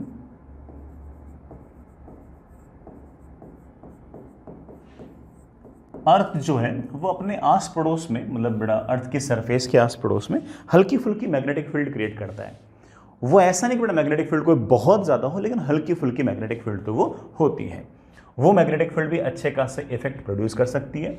अर्थ की बड़ा सरफेस के आस पड़ोस में मैग्नेटिक फील्ड जो है वो रफली बड़ा 25 माइक्रो टेस्ला से लेकर लगभग 65 माइक्रो टेस्ला के बीच में वेरी करती है। बड़ा मैग्नेटिक फील्ड बड़ा कई जगह ना एक यूनिट और यूज करते हैं, गाउस। एक गाउस जो है बड़ा वो 10⁻⁻⁴ टेस्ला के आसपास होती है। तो आप ऐसा कह सकते हो कि अर्थ के आस पड़ोस में जो मैग्नेटिक फील्ड है, अर्थ के कारण जो मैग्नेटिक फील्ड है वो लगभग 2500 गाउस से लेकर 6500 गाउस के बीच में वेरी करती है। ये बड़ा अपने अर्थ की मैग्नेटिक फील्ड है। ठीक है, अर्थ की मैग्नेटिक फील्ड है। अर्थ के कारण बड़ा मैग्नेटिक लाइन ऑफ फोर्सेस कैसे होते हैं उसको भी हम हल्का सा देखते हैं। बड़ा देखना, magnetic line of forces due to earth. बड़ा तुम लिखना चाहो तो पूरा लिख सकते हो, magnetic line of forces due to earth. Earth के कारण किस किस तरह के मैग्नेटिक लाइन ऑफ फोर्सेस होंगे, बड़ा रहा से चेक करना। अगर ये रही बड़ा आपके पास अर्थ, और ये अर्थ का बेटा मान लीजिए कि आपका ज्योग्राफिकल नॉर्थ, और ये मान लीजिए बेटा आपका ज्योग्राफिकल साउथ। तो अर्थ में से, सुनना इस बात को, अर्थ का जो ज्योग्राफिकल साउथ है उसके आस पड़ोस में ये बेटा कोई पॉइंट होगा, वहां से तो मैग्नेटिक लाइन ऑफ फोर्सेस निकलेंगी, और इसके डायमेट्रिकली अपोजिट ज्योग्राफिकल जो नॉर्थ है उसके आस पड़ोस में जो पॉइंट होगा बेटा वहां पर मैग्नेटिक लाइन ऑफ फोर्सेस इस तरह से एंटर करेंगी। And magnetic force line of forces will be something like this, will be बड़ा something like this.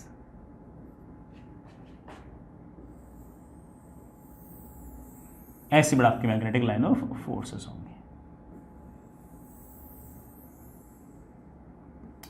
Magnetic line of forces बेटा कहां से टर्मिनेट होंगी? जो हमारा ज्योग्राफिकल साउथ है उसके नजदीक वाले पॉइंट से बेटा ओरिजिनेट होंगी, और टर्मिनेट कहां होंगी? हमारा जो ज्योग्राफिकल नॉर्थ हो उसके आस पड़ोस वाले किसी पॉइंट पर ही जाके टर्मिनेट होंगी। आप ऐसा कह सकते हो। तो आप ऐसा कह सकते हो कि magnetic line of forces are originating from a point near to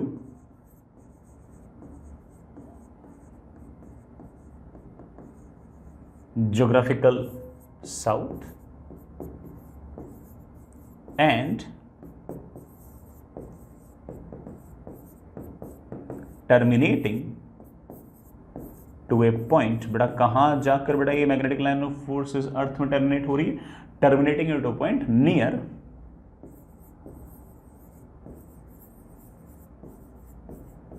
geographical north. बेटा एग्जैक्टली नॉर्थ पोल और साउथ पोल पर बेटा इस तरह से टर्मिनेट नहीं होती। साउथ पोल और नॉर्थ पोल के नजदीक वाले बेटा कुछ पॉइंट है, ऐसे नजदीक का मतलब ये नहीं कि 10-20 मीटर नजदीक है, मतलब पास में है, मतलब ऐसे रफली आप ऐसे मान सकते हो कि एग्जैक्टली वहां पर नहीं, उनके आस पड़ोस में कोई पॉइंट्स हैं। ठीक है, इस मैग्नेटिक फील्ड के पीछे कारण क्या हो सकता है? आखिर अर्थ ने इस तरह से मैग्नेट की तरह बिहेव करना स्टार्ट क्यों किया? बेटा हेडिंग लिखना, why does earth behave like a magnet. बेटा जो अर्थ है वो आखिर मैग्नेट की तरह बिहेव क्यों कर रहा है? Why does earth behave like a magnet? इसके पीछे बेटा पहली थ्योरी है, जो पहली थ्योरी प्रपोज की गई वो इस तरह से कि मान लीजिए कि आपके पास ये रही अर्थ, ठीक है, तो जैसे जैसे आप अर्थ की कोर के अंदर जाओगे, मतलब बेटा अर्थ तो एक तरह से सॉलिड स्फीयर हो गया, इस सॉलिड स्फीयर में अगर आप अंदर जाओगे तो पहले मिट्टी होंगी, फिर रॉक्स होंगे, फिर आपका मेटल होगा। वो जो मेटल होगा, ये थ्योरी है, मैं ये नहीं कह रहा कि ये सही है, थ्योरी में कहा गया कि प्रपोजल था कि अंदर जैसे जैसे जाओगे तो पहले मिट्टी होगी, फिर रॉक्स होंगे और फिर आपका मेटल होगा। जो मेटल होगा वो आपके पास एक हार्ड फेरोमैग्नेटिक सब्सटेंस होगा, एक हार्ड फेरोमैग्नेटिक सब्सटेंस होगा इस तरह से, और उस हार्ड फेरोमैग्नेटिक सब्सटेंस का नॉर्थ पोल यहां पर पड़ा होगा और साउथ पोल यहां पड़ा होगा। बड़ा ध्यान देना इस बात पे। ज्योग्राफी में अगर देखें तो हमारा यहां पर क्या है? हमारा यहां पर ज्योग्राफिकल साउथ है, यहां पर आपका ज्योग्राफिकल नॉर्थ है। तो उन्होंने कहा कि जैसे जैसे हम अर्थ के नजदीक जाएंगे वैसे वैसे अर्थ के कोर के पास, अर्थ का जो सॉलिड स्फीयर अगर मान लो तो उसके सेंटर के पास में ऐसे कुछ ना कुछ हार्ड फेरोमैग्नेटिक सब्सटेंसेस पड़े होंगे, और उनका नॉर्थ पोल यहां पर होगा और साउथ पोल यहां पर होगा, और आपकी जो मैग्नेटिक लाइन ऑफ फोर्सेस हैं they will be something like this. उसकी जो मैग्नेटिक लाइन ऑफ फोर्सेस होंगी वो रफली ऐसे होंगी। ऐसा बेटा मैं नहीं बोल रहा हूं, ऐसा प्रपोज किया गया है। सही है गलत है वो तो अपन बेटा कर लेंगे डिस्कस।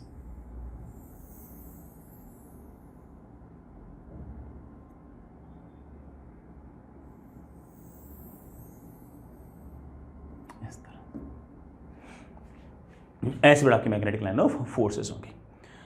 अब हुआ क्या बेटा कि आप इस बात को जानते हो कि यहां पर तो चलो बेटा हम जानते हैं कि अर्थ की सरफेस पर तो temperature 20 degree Celsius 30 degree Celsius के आसपास होता है, लेकिन हम जैसे जैसे अर्थ में अंदर की तरफ जाएंगे वैसे वैसे लगातार आपका जो टेम्परेचर है बेटा वो बढ़ता है। अर्थ के कोर के अगर आस पड़ोस में अगर पहुंचेंगे तो यहां पर तो जो टेम्परेचर है बेटा वो तो आपका टेम्परेचर 2000-3000 डिग्री सेल्सियस या 2000-3000 केल्विन के आसपास पहुंच जाता है। जितने भी आपके ये हाई बेटा हार्ड फेरोमैग्नेटिक सब्सटेंसेस हैं, इन सब का जो क्यूरी टेम्परेचर जो है वो लगभग किसी का बेटा 1200 किलो, किसी का 1300 किलो, बेटा किसी का 1300 केल्विन, किसी का 1400 केल्विन, किसी का 1500 केल्विन, किसी का 800 केल्विन, ऐसे है। और यहाँ पर जो टेम्परेचर है बेटा वो उस क्यूरी टेम्परेचर से भी ज़्यादा है। इसका मतलब अर्थ के कोर पर जो टेम्परेचर है, this temperature is more than the Curie temperature of these high ferromagnetic substances. और अगर आपका टेम्परेचर अगर क्यूरी टेम्परेचर से अगर ज्यादा है तो भले ही यहां पर आपका हार्ड फेरोमैग्नेटिक सब्सटेंस पड़ा हो, but it will not behave like a hard ferromagnetic substance, बल्कि ये बड़ा किसकी तरह बिहेव करेगा, ये तो पैरामैग्नेटिक सब्सटेंस की तरह बिहेव करेगा। और अगर ये पैरामैग्नेटिक सब्सटेंस की तरह अगर बिहेव करेगा तो ये इस तरह से इतनी अच्छी खासी मैग्नेटिक फील्ड क्रिएट नहीं कर सकता। इतनी अच्छी खासी मैग्नेटिक फील्ड तो सिर्फ और सिर्फ फेरोमैग्नेटिक सब्सटेंस और खासतौर से हार्ड फेरोमैग्नेटिक सब्सटेंस ही इस तरह के परमानेंट पैरामैग्नेटिक बड़ा क्रिएट कर सकता है। इट मीन्स दैट कि अगर ये वाली थ्योरी ट्रू होती, तो सेंटर पर या कोर पर तो टेम्परेचर इतना ज्यादा होता कि हार्ड फेरोमैग्नेटिक सब्सटेंस अगर होता तब भी वो पैरामैग्नेटिक तरह बिहेव करता और मैग्नेटिक फील्ड जो है वो बड़ा हमारी इतनी अच्छे से नहीं आ पाती, कंसिडरेबल आ ही नहीं पाती। इसका मतलब ये जो थ्योरी है या फिर ये जो प्रपोजल है ये बड़ा वैलिड नहीं है, ये थ्योरी आपकी फेल हो चुकी है। ठीक है बच्चों, तो सर और क्या कारण हो सकता है? बेटा मेरे पास एक छोटा सा कारण और है, सुनिएगा। दूसरा क्या कारण हो सकता है मेरे प्यारे वाले बाल को सुनना। मान लीजिए कि बेटा ये रही आपकी अर्थ, ठीक है। अर्थ में अगेन बेटा वही कहानी, पहले मिट्टी की लेयर, फिर रॉक की लेयर, फिर आपके मेटल्स। जैसे जैसे अंदर जाऊंगा बेटा वैसे वैसे लगातार टेम्परेचर बढ़ेगा।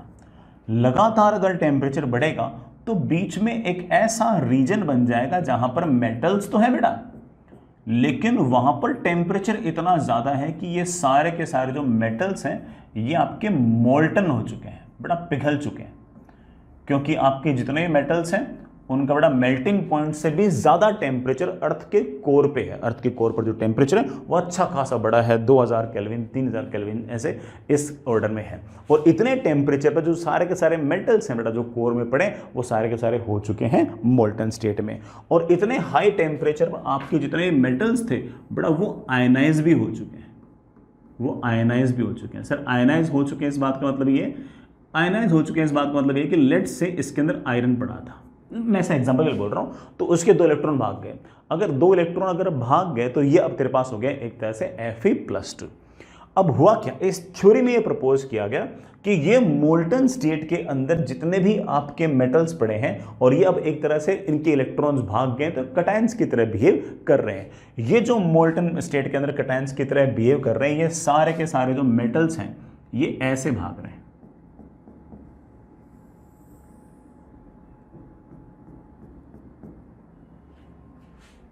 ऐसे भाग रहे हैं।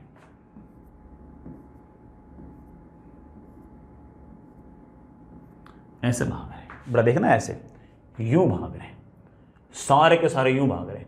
और बड़ा अगर यूं भाग रहे हैं, जरा सोचो, पॉजिटिव चार्ज अगर यूं भाग रहा है तो ऑब्वियस बात है कि आपके पास यूं कोई ना कोई करंट है।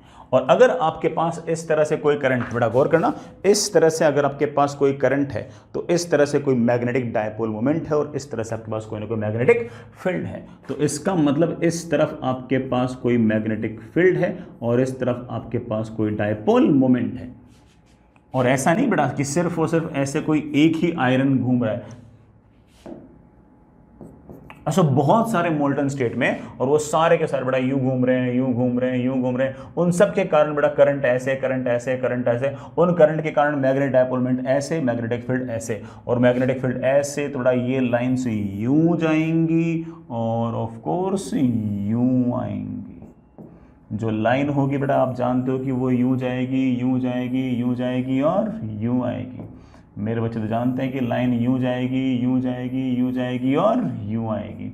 मेरे बच्चे जानते हैं कि लाइन यूं जाएगी, यूं जाएगी, यूं जाएगी और यूं आएगी। मेरे बालक तो जानते हैं कि लाइन यूं जाएगी, यूं जाएगी, यूं जाएगी और यूं आएगी। ऐसे इस तरह की बेटा मैग्नेटिक लाइन ऑफ फोर्सेस होंगे। बेटा चेक करना कि यहां से मैग्नेटिक लाइन ऑफ फोर्सेस निकली है और यहां पर magnetic line of forces enter की है। मैं ऑब्वियस बात है बेटा अंदर जो मोल्टन स्टेट के अंदर जो आपके बेटा इतने सारे कैटायंस जो हैं वो भाग रहे हैं, मैं उनको बहुत ज़्यादा एक्सप्लेन तो नहीं कर सकता, लेकिन ये जो इस तरह की मैग्नेटिक फील्ड आई है उसको आप इस तरह से एक्सप्लेन जरूर कर सकते हो कि ये कारण रहा होगा। मैं यहाँ पर एक छोटी सी इंटरेस्टिंग बात और बोलना चाहूँगा इसको देखकर ऐसा लग रहा है कि हमारी मैग्नेटिक फील्ड ऐसे है, मैग्नेट डायपोलमेंट ऐसे है। हमारे पास जितने भी फेरोमैग्नेटिक सब्सटेंसेस हैं उनको अगर हम उनकी हिस्ट्री को अगर देखते हैं तो हमें पता लगता है कि हमारी अर्थ के सरफेस पर जो फेरोमैग्नेटिक सब्सटेंस है उनकी हिस्ट्री को अगर हम थोड़ा सा अगर देखते हैं तो हमें पता लगता है कि वो फेरोमैग्नेटिक सब्सटेंस एक मैग्नेटिक फील्ड के अंदर पड़े हैं। वो मैग्नेटिक फील्ड किसने क्रिएट किए? अर्थ ने। हमें ऐसा पता लगता है कि वो मैग्नेटिक फील्ड बार बार बार बार बार बार बार बार अपनी डायरेक्शन चेंज कर रही है, लेकिन बहुत धीरे धीरे। मैं ये वाली वैल्यू बस ऐसे लिख रहा हूं आपके इंटरेस्ट के लिए, इसका कोई यूज नहीं है। नियरली 7.67 इंटू 10⁻⁷ ईयर्स जो है पिछले वाले, उनके अंदर मैग्नेटिक फील्ड ने अपनी डायरेक्शन जो है वो 170 टाइम्स फ्लिप की है। सर 170 टाइम्स फ्लिप की है, इस बात का मतलब क्या है कि बेटा ये जो मैग्नेटिक फील्ड अभी ऐसे, फिर यूं होगी, फिर यूं होगी, फिर यूं होगी, फिर यूं होगी, फिर यूं होगी, फिर यूं होगी, फिर वापस से बेटा ये यूं होगी, ये यूं होगी, ये यूं। वो क्यों हो रही है? जो मोल्टन वाले जो मेटल्स हैं वो बेटा जिस प्लेन में घूम रहे हैं वो प्लेन लगातार इस तरह से कैसे न कैसे चेंज हो रहा है, और वो अगर वो प्लेन इस तरह से चेंज हो रहा है तो मैग्नेटिक फील्ड और मैग्नेटिक डायपोल मोमेंट भी लगातार वो चेंज हुए जा रहा है, हुए जा रहा है, हुए जा रहा है। I really hope you get the point. लेकिन इसका मतलब ये नहीं कि हाँ भैया हमने सवाल करना स्टार्ट किया उस टाइम पर तो मैग्नेटिक फील्ड यूं थी, जैसे मैंने सवाल करना बंद किया तो मैग्नेटिक फील्ड डायरेक्शन चेंज करके ऐसे आ गई। अरे बहुत ज़्यादा स्पीड थोड़ी है, जरा खुद ही चेक कर लो। इतने सालों के अंदर सिर्फ और सिर्फ 171 रोटेशंस किए हैं, तो इसका ना 10 साल के अंदर 20 साल के अंदर 0.1 डिग्री 0.2 डिग्री के आसपास वो घूमेगा, उससे ज़्यादा नहीं घूमेगा। हम तो ये मान के चलेंगे कि हमारी जो मैग्नेटिक फील्ड डायरेक्शन है वो फिक्स है। ये तो मैंने ऐसे एक मेरे को थोड़ा इंटरेस्टिंग सा पॉइंट लगा इसलिए मैंने बोल दिया। आप तो ये मान के चलना कि magnetic field line of forces जो है मोर और लेस ऐसी रहेंगी। हाँ एक्चुअल में क्या होगा, एक्चुअल में बता दिया है कि बेटा जो मैग्नेटिक लाइन ऑफ फोर्सेस है वो लगातार में डायरेक्शन को चेंज करेंगे। बेटा आपके जो अंदर मोल्टन स्टेट के अंदर बेटा जो मोल्टन मेटल घूम रहे हैं वो अभी यूँ घूम रहे हैं, फिर यूँ घूमेंगे, तो बेटा लगातार ऐसे ऐसे ऐसे ऐसे ऐसे ऐसे लगातार चेंज होते रहेंगे। लेकिन इन चेंज होने में बेटा सैकड़ों सालों हज़ारों साल लगते हैं। इतने सालों के अंदर थोड़ा सिर्फ और सिर्फ 171 टाइम्स ही बेटा ये फ्लिप हुआ है। तो ऐसे मान के चलो कि काफ़ी टाइम के अंदर हल्का फुल्का एंगल ही ये रोटेट करेगा। हम तो फिक्स मान के ही चलेंगे। समझ गए बच्चों? आगे चलते हैं। चलिए बच्चों आगे चलते हैं। नेक्स्ट इज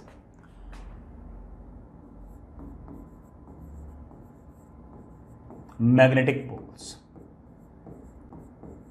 बेटा नेक्स्ट इज मैग्नेटिक पोल्स। हम ज्योग्राफिकल पोल्स तो समझ ही गए थे, हम अब मैग्नेटिक पोल्स देख रहे हैं। सुनिए बच्चों, लेट्स से आपके पास बड़ा ये अर्थ है, ठीक है, और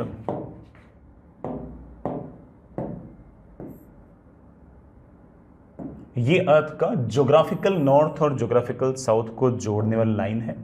ये आपका बड़ा ज्योग्राफिकल नॉर्थ, ये आपका ज्योग्राफिकल साउथ। इसका जो परपेंडिकुलर बाइसेक्टर टाइप है बड़ा, ये जो है ये आपका एक तरह से मैग्नेटिक बेटा ज्योग्राफिकल इक्वेटर है। आप बोलोगे सर आप तो बातें रिपीट कर रहे हो। हाँ बेटा थोड़ी सी रिपीट कर रहा हूँ। This is your geographical equator. अब हम हल्का फुल्का इस बात को जानते हैं कि बीच वाले रीजन के अंदर, मैं डायग्राम मिटा दूंगा थोड़ी देर में, बीच वाले रीजन के अंदर मोल्टन मेटल्स हैं, उसमें करंट यूं बह रहा है और मैग्नेटिक लाइन ऑफ फोर्सेस ऐसे हैं। मैग्नेटिक लाइन ऑफ फोर्सेस ऐसे हैं तो आप इमेजिन करने के लिए, ऐसा सच्चाई नहीं है, आप इमेजिन करने के लिए ऐसे इमेजिन कर सकते हो कि अंदर एक बार मैग्नेट पड़ी है जिसका नॉर्थ पोल यहां पर है और साउथ पोल यहां पर है। इस नॉर्थ पोल से मैग्नेटिक लाइन ऑफ फोर्सेस निकलेंगी, इस मैग्नेटिक साउथ पोल पर मैग्नेटिक लाइन ऑफ फोर्सेस इस तरह से एंटर करेंगे।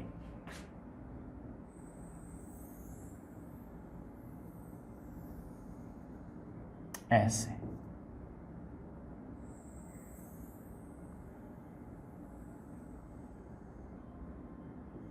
यू मामला बेटा, ये हम पहले से जानते हैं। यहां मैग्नेट बेटा पड़ी नहीं है, हमारी इमेजिनेशन के लिए कर रखा हमने इस तरह से। अब यार वापस से पूरा बताने की जरूरत तो नहीं थी, ये तो रिपीटेटिव ही हो गया थोड़ा सा। चलिए खैर बन गया। अब सुनना बेटा, यहां से जो मैग्नेटिक फील्ड निकलेगी निकलेगी निकलेगी निकलेगी, ये एक पॉइंट ऐसा होगा जहां पर मैग्नेटिक फील्ड जो है वो ऐसे वर्टिकली निकलेगी। बेटा कैसे निकलेगी? वर्टिकली। इस अर्थ के पॉइंट पर बेटा मैग्नेटिक फील्ड कैसे निकलेगी? वर्टिकली। जिस पॉइंट पर ये मैग्नेटिक फील्ड वर्टिकली निकल रही है इसको मैं बोल दूंगा कि ये हमारा मैग्नेटिक नॉर्थ पोल है। बेटा इसे मैं नाम क्या दे दूंगा? बेटा magnetic north pole. Sir north pole क्यों बोला? अरे बेटा ठीक है, यहां से मैग्नेटिक लाइन ऑफ फोर्सेस निकल रही है, मैग्नेटिक लाइन ऑफ फोर्सेस जहां से निकल रही है उसको बेटा क्या बोलते हैं? नॉर्थ पोल ही बोलोगे। ये नॉर्थ पोल ध्यान से देखो, हमारे एक्चुअल जो हमारा साउथ पोल था उसके बिल्कुल पास में, उसके थोड़ा पास में। सर साउथ के पास में नॉर्थ? हाँ बेटा ऐसा ही है, क्या करूं। लेकिन ये जो साउथ और नॉर्थ है ये लगातार डायरेक्शन चेंज करेंगे, हालांकि डायरेक्शन चेंज करने में सैकड़ों साल लगते हैं, सैकड़ों, बट अभी फिलहाल ही यहां पर है। इसी तरह से एक पॉइंट और ऐसा है जहां पर मैग्नेटिक लाइन ऑफ फोर्स बेटा वर्टिकल है, यहां पर मैग्नेटिक फील्ड जो है वैसे वर्टिकल है।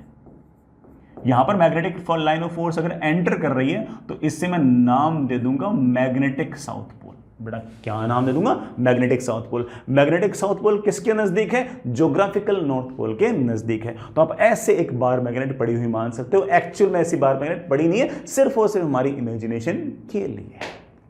समझ गए बच्चों?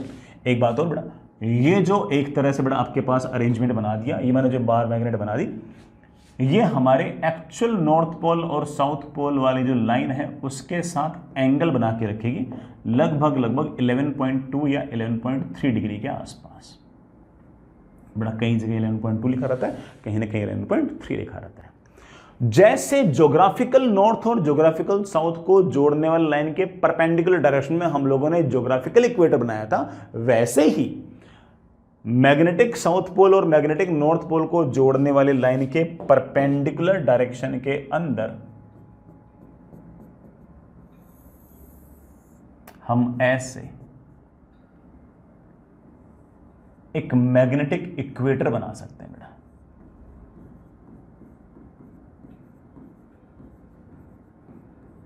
और आप इतना तो समझ गए होंगे कि geographical north pole south pole और magnetic north pole south pole, इनके बीच में अगर एंगल 11.2 डिग्री है तो ऑफ कोर्स इन दोनों के बीच में भी एंगल बेटा कितना होना चाहिए? 11.2 डिग्री। कारण भी बेटा आपको समझ में आ गया होगा, इसके परपेंडिकुलर ये है, इसके परपेंडिकुलर ये है, तो इन दोनों के बीच में एंगल 11.2 डिग्री, तो इन दोनों के बीच में एंगल भी 11.2 डिग्री। ये एंगल हमेशा 11.2 डिग्री नहीं होगा, लेकिन इसमें हल्का फुल्का चेंज आने के अंदर भी सैकड़ों साल लगते हैं, है ना बेटा, हंड्रेड्स ऑफ ईयर्स के अंदर लगते हैं। बेटा फिर से बोल दूं, मैंने अंदर ऐसे मैग्नेट पड़ी हुई मान ली है, इसका अर्थ नहीं कि बेटा ऐसे कोई मैग्नेट पड़ी है, बेटा तो सिर्फ और सिर्फ मेरी इमेजिनेशन के लिए ही है, ठीक है। अच्छा, कोई बच्चा ये कह सकता है कि सर जो हमारे हाथ में मान लो कोई मैग्नेट है, मेरे हाथ में कोई मैग्नेट है, कोई बार मैग्नेट है, और उसको मैंने धागे से ऐसे फ्रीली सस्पेंड कर दिया। बेटा जैसे तू धागे से ऐसे फ्रीली सस्पेंड करेगा किसी बार मैग्नेट को, तो उस पर जो नॉर्थ पोल होगा वो हमारे एक्चुअल ज्योग्राफिकल नॉर्थ की तरफ पॉइंट करेगा। क्यों पॉइंट करेगा? क्योंकि उस ज्योग्राफिकल नॉर्थ के पास में हमारी अर्थ का साउथ पोल पड़ा है। उस ज्योग्राफिकल नॉर्थ के पास में हमारी अर्थ का क्या पड़ा है? South pole. तो ये जो हमारी मैग्नेट का नॉर्थ पोल है उसको अर्थ का साउथ बेटा क्या करेगा? अट्रैक्ट करेगा। नहीं समझा? मैं रिपीट करता हूं, अगर मेरे पास कोई बार मैग्नेट है और मैं उसको इस तरह से फ्रीली सस्पेंड करता हूं किसी भी डायरेक्शन में, तो थोड़ी देर बाद में वो रफली है ना ऐसे पॉइंट हो जाती है, एक नॉर्थ की तरफ पॉइंट करते हुए, एक साउथ की तरफ पॉइंट करते हुए। जो बार मैग्नेट का जो साउथ है वो साउथ डायरेक्शन की तरफ पॉइंट कर रहा है। क्यों साउथ डायरेक्शन की तरफ पॉइंट क्यों कर रहा है? क्योंकि साउथ डायरेक्शन के पास में अर्थ का नॉर्थ पोल पड़ा है। अर्थ का जो नॉर्थ पोल है वो बड़ा ऑफ कोर्स हमारे इस मैग्नेट के साउथ पोल को अट्रैक्ट करेगा। तो अगर आपने बार मैग्नेट को यूं भी रख दिया है तो बार मैग्नेट इस तरह से अलाइन हो जाएगी कि बार मैग्नेट का जो नॉर्थ है वो अर्थ के मैग्नेटिक साउथ को अट्रैक्ट करेगा। ये अर्थ का मैग्नेटिक साउथ उसको अट्रैक्ट करेगा, लेकिन अर्थ के मैग्नेटिक साउथ के आसपास कौन है? जो हमारा एक्चुअल जो डायरेक्शन वाला नॉर्थ है वो उसके पास में। यही हाल बेटा है।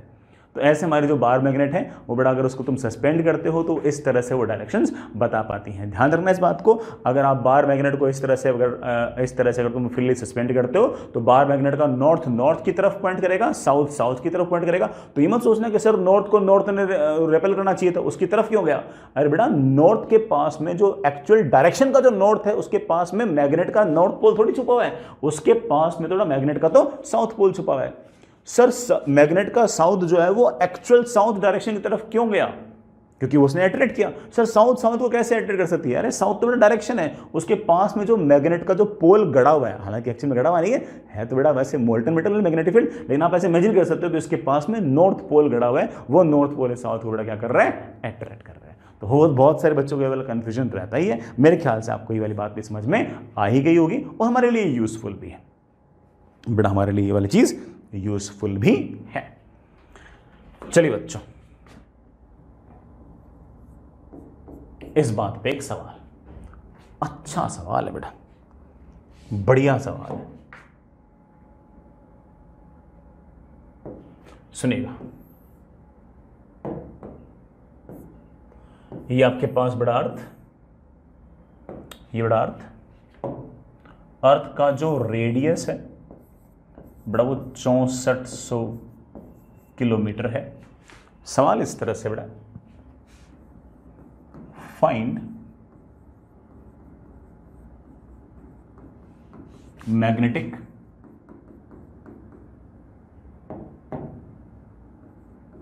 Dipole moment of earth if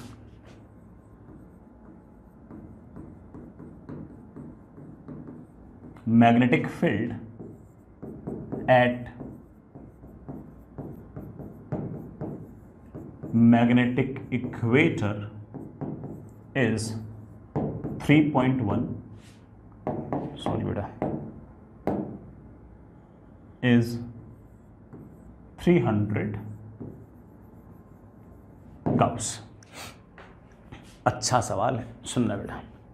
ये अर्थ है, तुम हल्की फुल्की बेटा कहानी जानते हो, अर्थ को तुम ऐसे इमेजिन कर सकते हो कि अर्थ के अंदर ऐसे कोई मैग्नेट गड़ी हुई है जिसका नॉर्थ पोल यहां पर और साउथ पोल यहां पर मैग्नेटिक डायपोलमेंट आएगा, ऐसे ये मुझे निकालना है।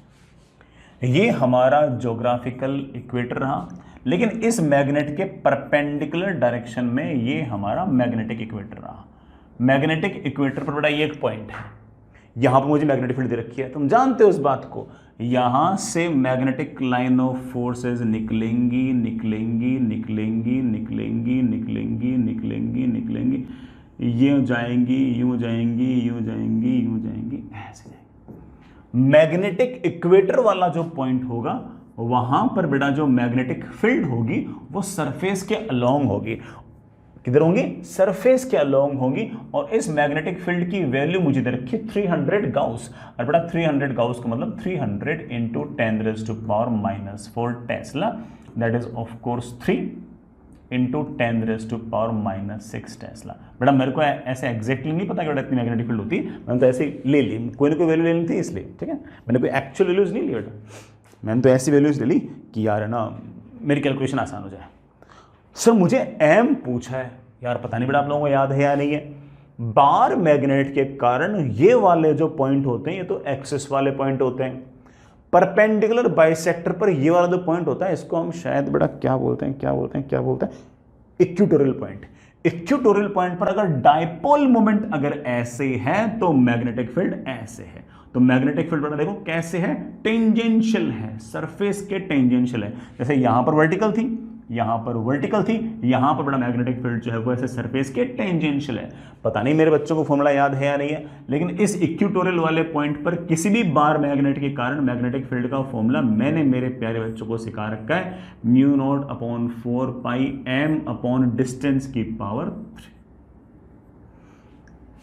हो गया हमारा काम। तो बड़ा मुझे तो m चाहिए था, m की वैल्यू मेरे पास आ गई है 4 पाई r⁻³ अपॉन μ0। वैल्यूज रख दो बेटा।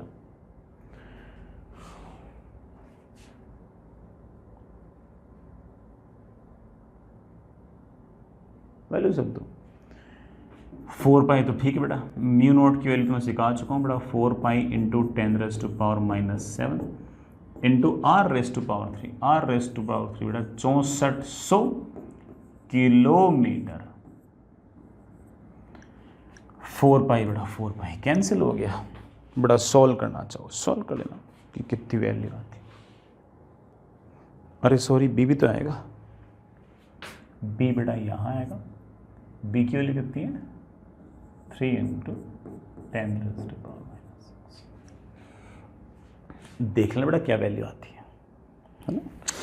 जो भी वैल्यू आती है बेटा वो आपकी SI यूनिट के अंदर अर्थ की मैग्नेटिक डायपोल मोमेंट आ जाएगी। वो एक्चुअल वैल्यू नहीं बेटा, वो तो ठीक है इस सवाल के हिसाब से, सवाल में अपना वैल्यूज ऐसे लिए ठीक।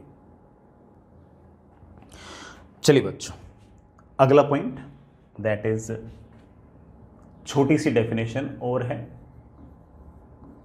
That is magnetic meridian. सुनना बेटा, मैं इसको दो तरीके से डिफाइन कर रहा हूं, हालांकि दोनों का जो सेंस है वो बेटा काफी हद तक सेम ही रहेगा।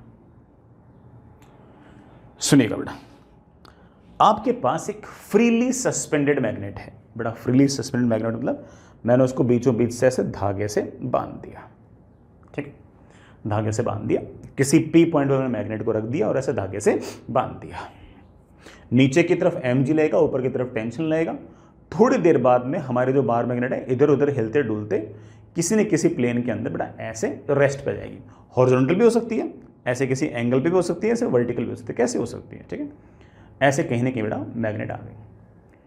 इस मैग्नेट को कंसिस्ट करते हुए हॉरिजॉन्टल प्लेन नहीं, हॉरिजॉन्टल से एंगल बनाता हुआ प्लेन नहीं, इस फ्रीली सस्पेंडेड मैग्नेट को कंटेन करते हुए जो वर्टिकल प्लेन है, that vertical plane is known as your magnetic meridian. Let me repeat the statement once again. आप एक फ्रीली सस्पेंडेड मैग्नेट लीजिए, बीचों बीच पॉइंट से बांध लीजिए बेटा, नीचे की तरफ mg, ऊपर की तरफ टेंशन आपका गायब। थोड़ी देर बाद में आपकी जो मैग्नेट है, बार मैग्नेट जो है, वो अर्थ की मैग्नेटिक फील्ड के कारण जो उस पर फोर्सेस लगने होंगे उसके कारण किसी न किसी जगह आकर रेस्ट पे आ जाएगी। जैसे वो रेस्ट पे आ जाएगी तो उस मैग्नेट को कंसिस्ट करते हुए आप एक वर्टिकल प्लेन बना दीजिए, that vertical plane is known as your magnetic meridian. बेटा एक लाइन लिखना चाहो तो लिख सकते हो,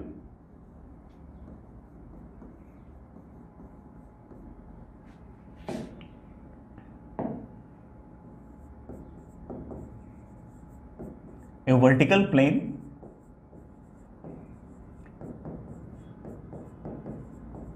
consisting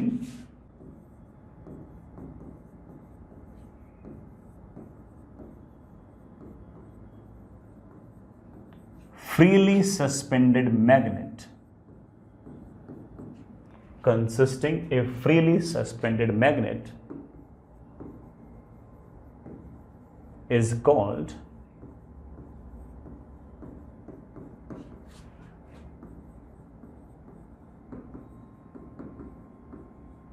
मैग्नेटिक मेरिडियन। अब मैं इसी बात को एक तरीके से और डिफाइन करूंगा। मैग्नेट स्पेसिफिकली किसी एक डायरेक्शन की तरफ अलाइन हुई क्यों? भाई मान लो कि मैंने बेटा रस्सी से यूं बांध के मैग्नेट को यूं छोड़ दिया और थोड़ी देर बाद में वो मैग्नेट जो है वो ऐसे टिल्ट होके यहां पड़ी रही, तो इस प्लेन को मैं बोल दूंगा मेरा मैग्नेटिक मेरिडियन। आखिर मैग्नेट को मैंने छोड़ा ऐसे और यहां जाकर रुकी, ऐसा हुआ क्यों? क्योंकि मुझे ऐसा लगता है कि इस मैग्नेट पर टेंशन और mg तो कैंसिल हो गए, जो आपके मैग्नेटिक फोर्सेस हैं वो जरूर इस लाइन के अलोंग लग रहे होंगे, इसीलिए बेटा ऑफ कोर्स इस प्लेन पर ये पड़ी है। इसका सीधा सीधा अर्थ ये हुआ कि अगर मैं किसी फ्रीली सस्पेंडेड मैग्नेट को किसी भी डायरेक्शन में अगर छोड़ दूंगा तो थोड़ी देर बाद में वो ऐसे अपने मैग्नेटिक मेरिडियन के अंदर आकर आके रुक जाएगी। मैग्नेटिक मेरिडियन में ही आके इसलिए रुकी क्योंकि उस पर लगने वाले सारे के सारे मैग्नेटिक फोर्सेस जो है वो मैग्नेटिक मेरिडियन वाले प्लेन में ही है। इसका मतलब अर्थ के कारण जो मैग्नेटिक फील्ड है, भाई इस पर फोर्स कौन लगा रहा होगा? अर्थ की मैग्नेटिक फील्ड लगा रही होगी। इसका मतलब अर्थ की जो मैग्नेटिक फील्ड है वो पक्की बात है कि मैग्नेटिक मेरिडियन के अंदर ही है।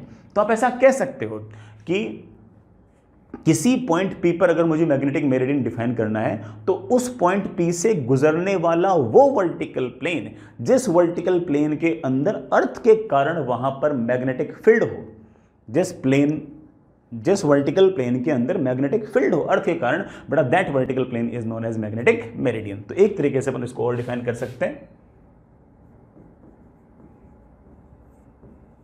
Magnetic meridian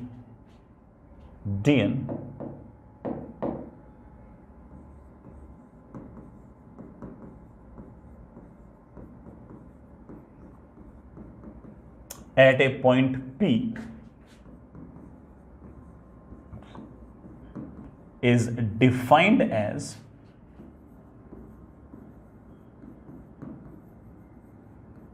a vertical plane consisting point P and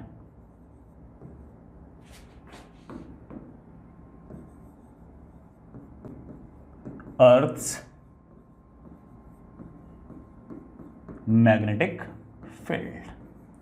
simple बेटा, उसी प्लेन के अलोंग, मैग्नेटिक मेरिडियन वाले प्लेन के अलोंग ही उस पॉइंट पर बेटा आपकी मैग्नेटिक फील्ड होगी। सिंपल। चलिए बच्चों, नेक्स्ट इज एक बहुत ही इंपॉर्टेंट सी डेफिनेशन, और that is angle of declination. बेटा एंगल ऑफ डिक्लिनेशन को अक्सर हम थीटा से रिप्रेजेंट करते हैं, और कोई भी नोटेशन हो सकता है, कोई फर्क नहीं पड़ता। एंगल ऑफ डिक्लिनेशन किसी भी पॉइंट पी पर हम इस तरह से डिफाइन करते हैं कि उस पॉइंट पी पर ज्योग्राफिकल मेरिडियन बना दो और मैग्नेटिक मेरिडियन बना दो। ज्योग्राफिकल मेरिडियन और मैग्नेटिक मेरिडियन के बीच का जो एंगल है that is known as angle of declination. Let me repeat it once again. किसी पॉइंट P से गुजरती हुई ऐसा वर्टिकल प्लेन जो एक्चुअल ज्योग्राफिकल नॉर्थ और south pole, actual geographical north पोल और साउथ पोल को कंसिस्ट करते हुए जो वर्टिकल प्लेन होगा वो हमारा हो जाएगा ज्योग्राफिकल मेरिडियन। उसी पॉइंट P पर मैं एक फ्रीली सस्पेंडेड मैग्नेट रख दूं तो जरूरी नहीं है कि वो बड़ा एग्जैक्टली उसी नॉर्थ और साउथ की तरफ जाए, वो हल्की फुल्की टिल्टेड भी हो सकती है। कारण आप समझ गए, क्योंकि हमारे जो जमीन के जो नॉर्थ पोल और साउथ पोल वो एग्जैक्टली उन पर नहीं, हल्के से एंगल पे है, तो वो हल्की सी टिल्टेड हो सकती है। ये जो वर्टिकल प्लेन है जो इस फ्रीली सस्पेंडेड मैग्नेट के अलोंग है, that vertical plane is known as magnetic meridian, और इन दोनों के बीच में कुछ ना कुछ एंगल हो सकता है। That angle is known as your बेटा क्या, एंगल ऑफ डिक्लिनेशन। बेटा एक लाइन लिखना चाहो तो लिख सकते हो, it is angle between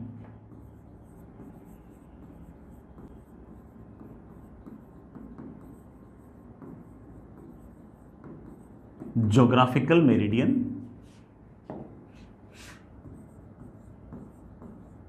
and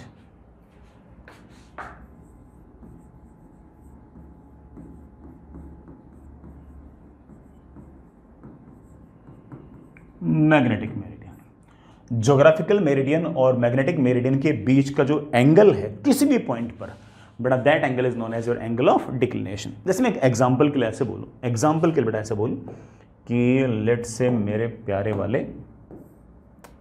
बच्चों, ये आपका लेट से उत्तरी, लेट से ये आपका ज्योग्राफिकल मेरिडियन है। ये एक ऐसा वर्टिकल प्लेन है, ये एक ऐसा वर्टिकल प्लेन है जो एक्चुअल नॉर्थ पोल और साउथ पोल को जोड़ते हुए, जो ज्योग्राफिकल नॉर्थ पोल और साउथ पोल है उसको जोड़ते हुए, ठीक है। और इसी पॉइंट P पर मैंने एक बार मैग्नेट रखा, वो बार मैग्नेट इस तरफ अलाइन नहीं हुआ, वो बार मैग्नेट ऐसे आ गया, तो मैं एक प्लेन और बना दूंगा इसी पॉइंट P से गुजरता हुआ, ऐसे।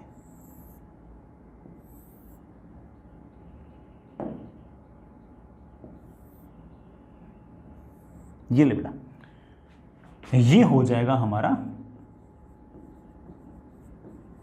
Magnetic meridian. ज्योग्राफिकल मेरिडियन बेटा आपका ये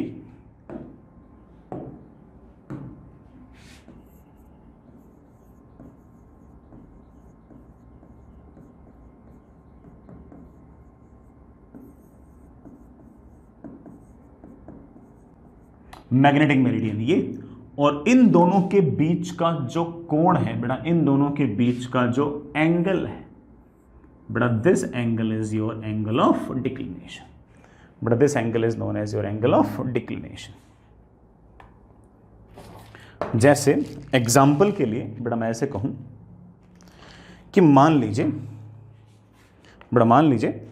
कि ये पॉइंट P है और पहले मैंने इस पे ज्योग्राफिकल मेरिडियन बना दिया, बट एक्चुअल नॉर्थ पोल और साउथ पोल जो डायरेक्शन वाले नॉर्थ और साउथ हैं वो ये है। एक्चुअल डायरेक्शन के नॉर्थ और साउथ को जोड़ते हुए मैंने ये वाला वर्टिकल प्लेन बना दिया। This is your geographical meridian. इसी पॉइंट P पर मैंने एक फ्रीली सस्पेंडेड मैग्नेट छोड़ दी। ये जो फ्रीली सस्पेंडेड मैग्नेट छोड़ी ये इस प्लेन में नहीं थी, इस जैसे मैग्नेट को मैंने छोड़ा बेटा मैग्नेट आ गई यूं, ऐसे हॉरिजॉन्टल से किसी एंगल भी हो सकती है, कोई फर्क नहीं पड़ता, ऐसे मैग्नेट आ गए, ठीक है, यू भी हो सकते हैं, यू भी हो सकते हैं, यू भी हो सकते हैं, बस इस प्लेन में नहीं है। अब इस मैग्नेट वाला जो वर्टिकल प्लेन होगा उसको हम बोल देंगे बेटा क्या बोल देंगे, अपना मैग्नेटिक मेरिडियन। तो आपके पास ये रहा ज्योग्राफिकल मेरिडियन और वो जो आपके फ्रीली सस्पेंडेड मैग्नेट थी वो जिस वर्टिकल प्लेन में थी वो हो गया आपका मैग्नेटिक मेरिडियन, और उनके बीच का ये वाला जो एंगल है बेटा, उनके बीच ये वाला जो एंगल है, this is your angle of declination. ये बेटा आपका एंगल ऑफ डिक्लिनेशन। अब एंगल ऑफ डिक्लिनेशन कितना होगा ये डिपेंड करता है बेटा पोजीशन पे। हो सकता है कि बेटा यूरोप के अंदर किसी स्पेसिफिक पॉइंट पर एंगल ऑफ डिक्लिनेशन अलग हो, एशिया में इंडिया के अंदर न्यू दिल्ली के अंदर हो सकता है बेटा एंगल ऑफ डिक्लिनेशन अलग हो। तो अलग अलग पोजीशंस पर एंगल ऑफ डिक्लिनेशन अलग अलग आ सकता है, अलग अलग एंगल आ सकता है। ठीक है बेटा, मेरे ख्याल से ये वाली बात बेटा समझ में आई गई होगी। इतना सा बड़ा मेरे पास पॉइंट था, ये वाला पॉइंट बेटा ठीक है, याद रखें, समझ में भी आपको आ ही गया होगा। आगे चलते हैं, आगे चलिए बेटा, बहुत ज्यादा इंपॉर्टेंट टर्म बेटा, that is angle of dip.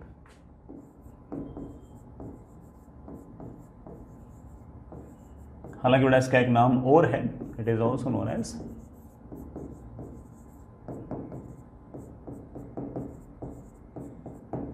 Angle of inclination.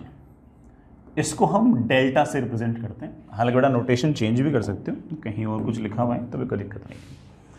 सुनिए बेटा, मैंने अभी आपको दिखाया कि देखो ऐसा है कि मान लो कि ये मैग्नेटिक मेरिडियन है, मतलब मैंने कोई फ्रीली सस्पेंडेड मैग्नेट ली और ये फ्रीली सस्पेंडेड मैग्नेट जो है ये मैग्नेटिक मेरिडियन के अंदर ऐसे सस्पेंड होगी। लेकिन ज़रूरी नहीं है कि आपकी जो मैग्नेट है वो ऐसे हॉरिजॉन्टल ही रहे, ये हॉरिजॉन्टल से ऐसे भी हो सकती है, ये हॉरिजॉन्टल से ऐसे भी हो सकती है, डिपेंडिंग ऑन कि उस पॉइंट पर मैग्नेटिक फील्ड जो है अर्थ के कारण वो ऐसे है या ऐसे है। भाई ये आपकी जो बार मैग्नेट है ये तो उस तरफ अलाइन हो जाएगी जिस तरफ अर्थ के कारण उस पॉइंट पर मैग्नेटिक फील्ड होगी। फ्रीली सस्पेंडेड मैग्नेट तो उसी तरफ अलाइन हो जाती है जिस तरफ अर्थ के कारण मैग्नेटिक फील्ड होती है। तो मेरी बात फिर से सुनना, ये रही मान लीजिए बेटा आपकी क्या कहते हैं बेटा, ये वाला जो प्लेन है let's say this is your geographical meridian, ये मान लीजिए बेटा आपका मैग्नेटिक मेरिडियन। अगर मैंने कोई फ्रीली सस्पेंडेड मैग्नेट अगर ली तो सबसे पहले बेटा ऑफ कोर्स वो ज्योग्राफिकल मेरिडियन में ना जाके मैग्नेटिक मेरिडियन में जाएगी। लेकिन वहां पर ऐसे हॉरिजॉन्टल भी हो सकती है, ऐसे भी हो सकती है और ऐसे भी हो सकती है। तो हॉरिजॉन्टल से फ्रीली सस्पेंडेड मैग्नेट ने अगर कोई एंगल बना रखा है तो इस बात का सीधा सीधा अर्थ ये कि उस पॉइंट पर अर्थ के कारण जो मैग्नेटिक फील्ड है वो हॉरिजॉन्टल के अलोंग नहीं है बल्कि हॉरिजॉन्टल से किसी एंगल पे है, and that angle is known as your angle of dip. That angle is known as your angle of dip या एंगल ऑफ इंक्लिनेशन। सुनना बेटा, इन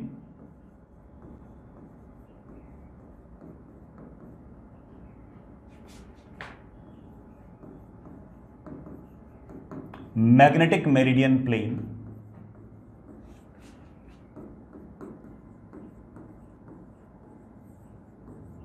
the angle between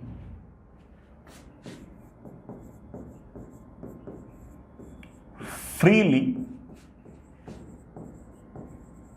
suspended magnet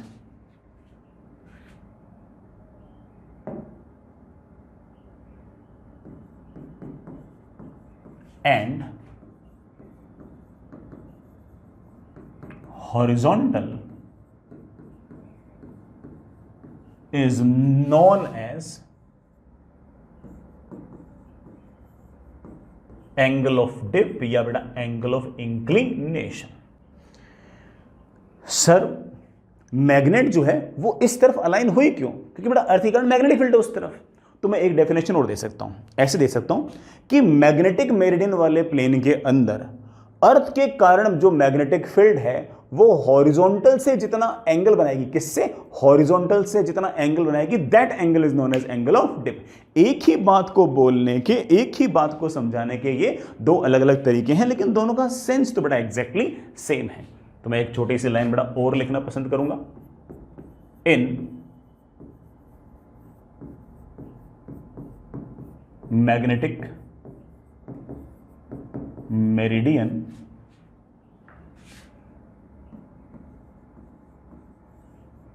angle between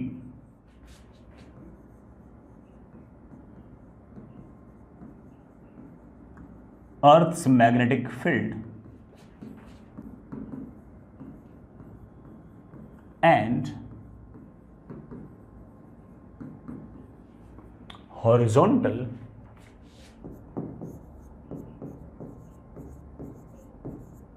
is known as angle of dip. ये बड़ा आपका angle of dip होगा। चलिए बड़ा थोड़ा सा वापस से थोड़ी बहुत बातें और करता हूँ। बड़ा सुनना सुनना सुनना। ये लीजिए, मान लीजिए कि ये आपके पास आपका ज्योग्राफिकल मेरिडियन है। ये बड़ा पॉइंट पी से गुजरने वाला ज्योग्राफिकल मेरिडियन है, ठीक है। ये आपका मैग्नेटिक मेरिडियन है।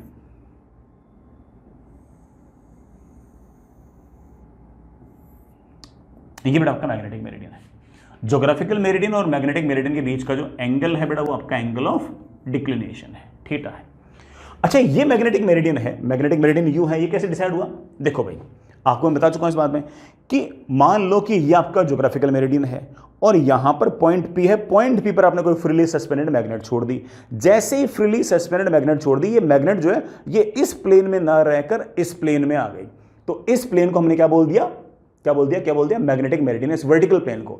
लेकिन मैग्नेट ऐसे हॉरिजॉन्टल रहे जरूरी नहीं है। इस मैग्नेटिक मेरिडियन के अंदर भी हो सकता है कि मैग्नेट ऐसे हो सकता है कि मैग्नेट ऐसे हो। और मैग्नेट ऐसे इसलिए है, बार मैग्नेट इसलिए है क्योंकि अर्थ के कारण यहां पर मैग्नेटिक फील्ड ऐसे है। तो हो सकता है बेटा कि आपकी जो मैग्नेटिक फील्ड है वो ऐसे हो और इसका हॉरिजॉन्टल से कुछ ना कुछ एंगल हो। This angle is known as your बेटा एंगल ऑफ डिप। बेटा this angle is known as your angle of dip. मैं इसका एक छोटा सा अलग सा डायग्राम और बनाना पसंद करूंगा, आपको भी बेटा वो अच्छा लगेगा। सुनिएगा, ये हॉरिजॉन्टल, ये वर्टिकल और ये आपके पास मैग्नेटिक फील्ड। इस मैग्नेटिक फील्ड ने ये हॉरिजॉन्टल और ये वर्टिकल, हॉरिजॉन्टल के साथ कितना एंगल बनाया है? This angle is known as your angle of dip. इस बी के बेटा दो कंपोनेंट आएंगे,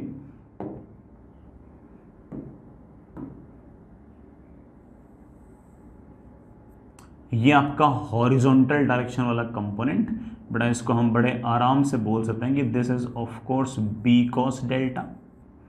और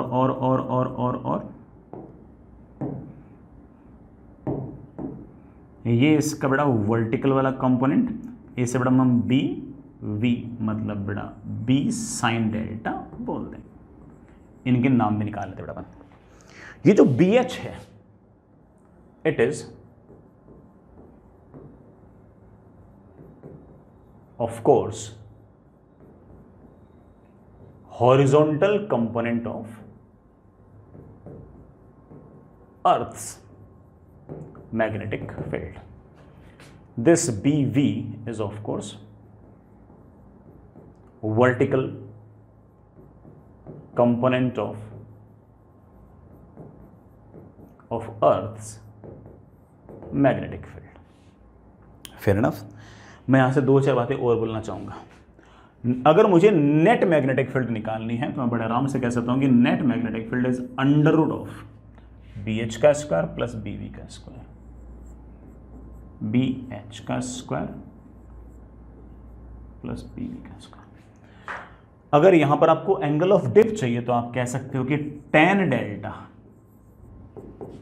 क्या बेटा, tan delta is equals to perpendicular upon base, perpendicular है आपका BV, बेटा बेस है आपका BH, कोई दिक्कत नहीं बेटा, if this is BV, this is BV, this is BH, tan delta है। साधारण से फॉर्मूले हैं, कोई भी सवाल आपसे बेटा इन फॉर्मूले पर पूछे आप बड़े आराम से सारे सवाल निपटा सकते हो, आपको किसी प्रकार का इनमें इशू आएगा ही नहीं, आएगा ही नहीं। चलिए बच्चों, फिर भी मैं आपसे सवाल पूछ लेता हूं।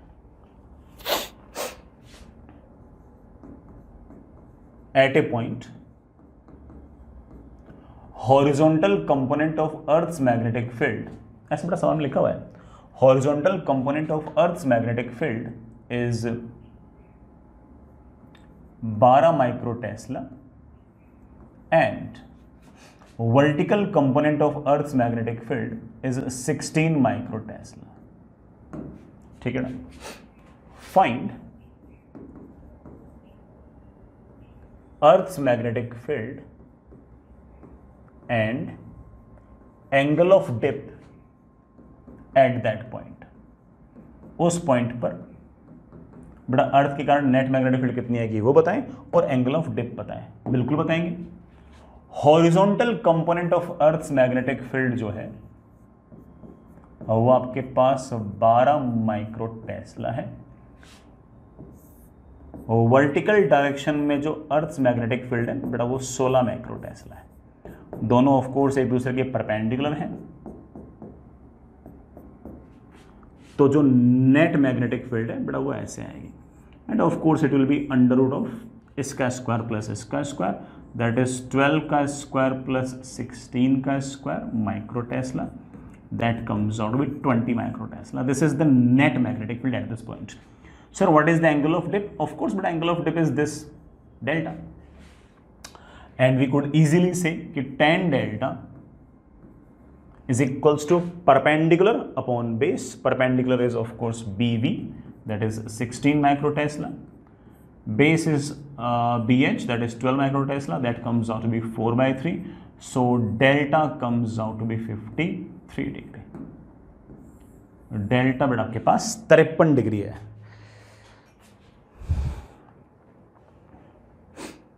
डेल्टा तो 53 डिग्री।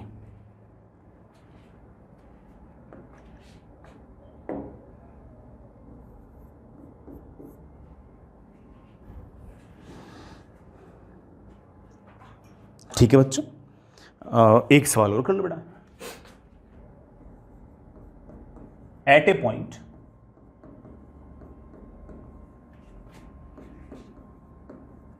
अर्थ्स मैग्नेटिक फील्ड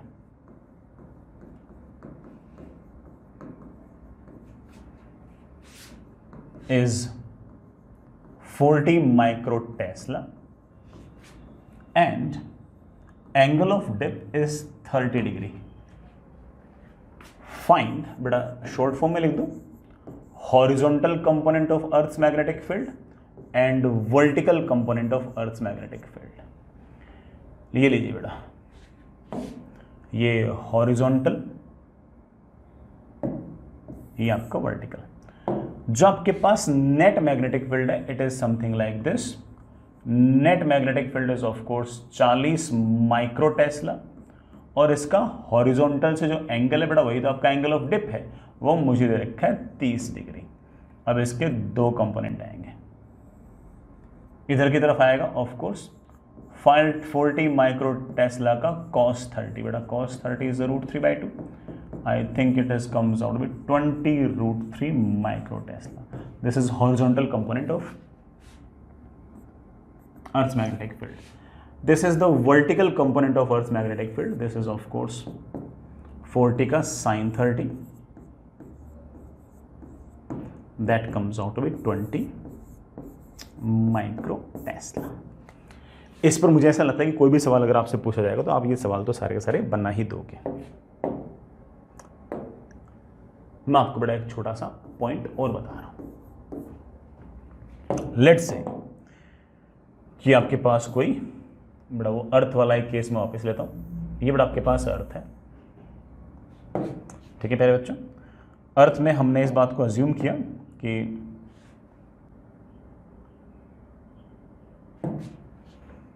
कि हम ऐसा मान लेते हैं कि ऐसे बड़ा कोई मैग्नेट पड़ी है अंदर,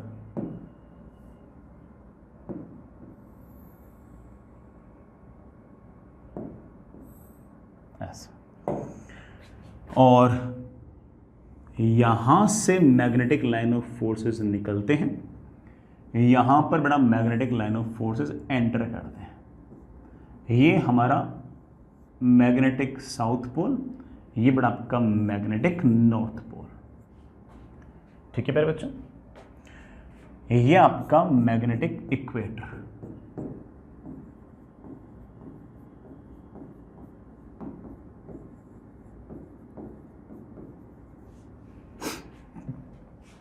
सुनना बेटा, मैं एक लाइन और दिखा रहा हूं। यहां से बड़ा कोई लाइन गई गई गई,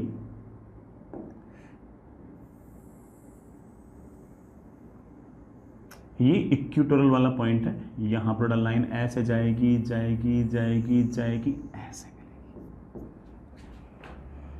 यहां से लाइन जाएगी जाएगी जाएगी जाएगी जाएगी, ये इक्वेटोरियल वाला पॉइंट है बेटा, यूं लाइन जाएगी ऐसे। मैं 2-3 पॉइंट्स खास तौर से देख रहा हूं।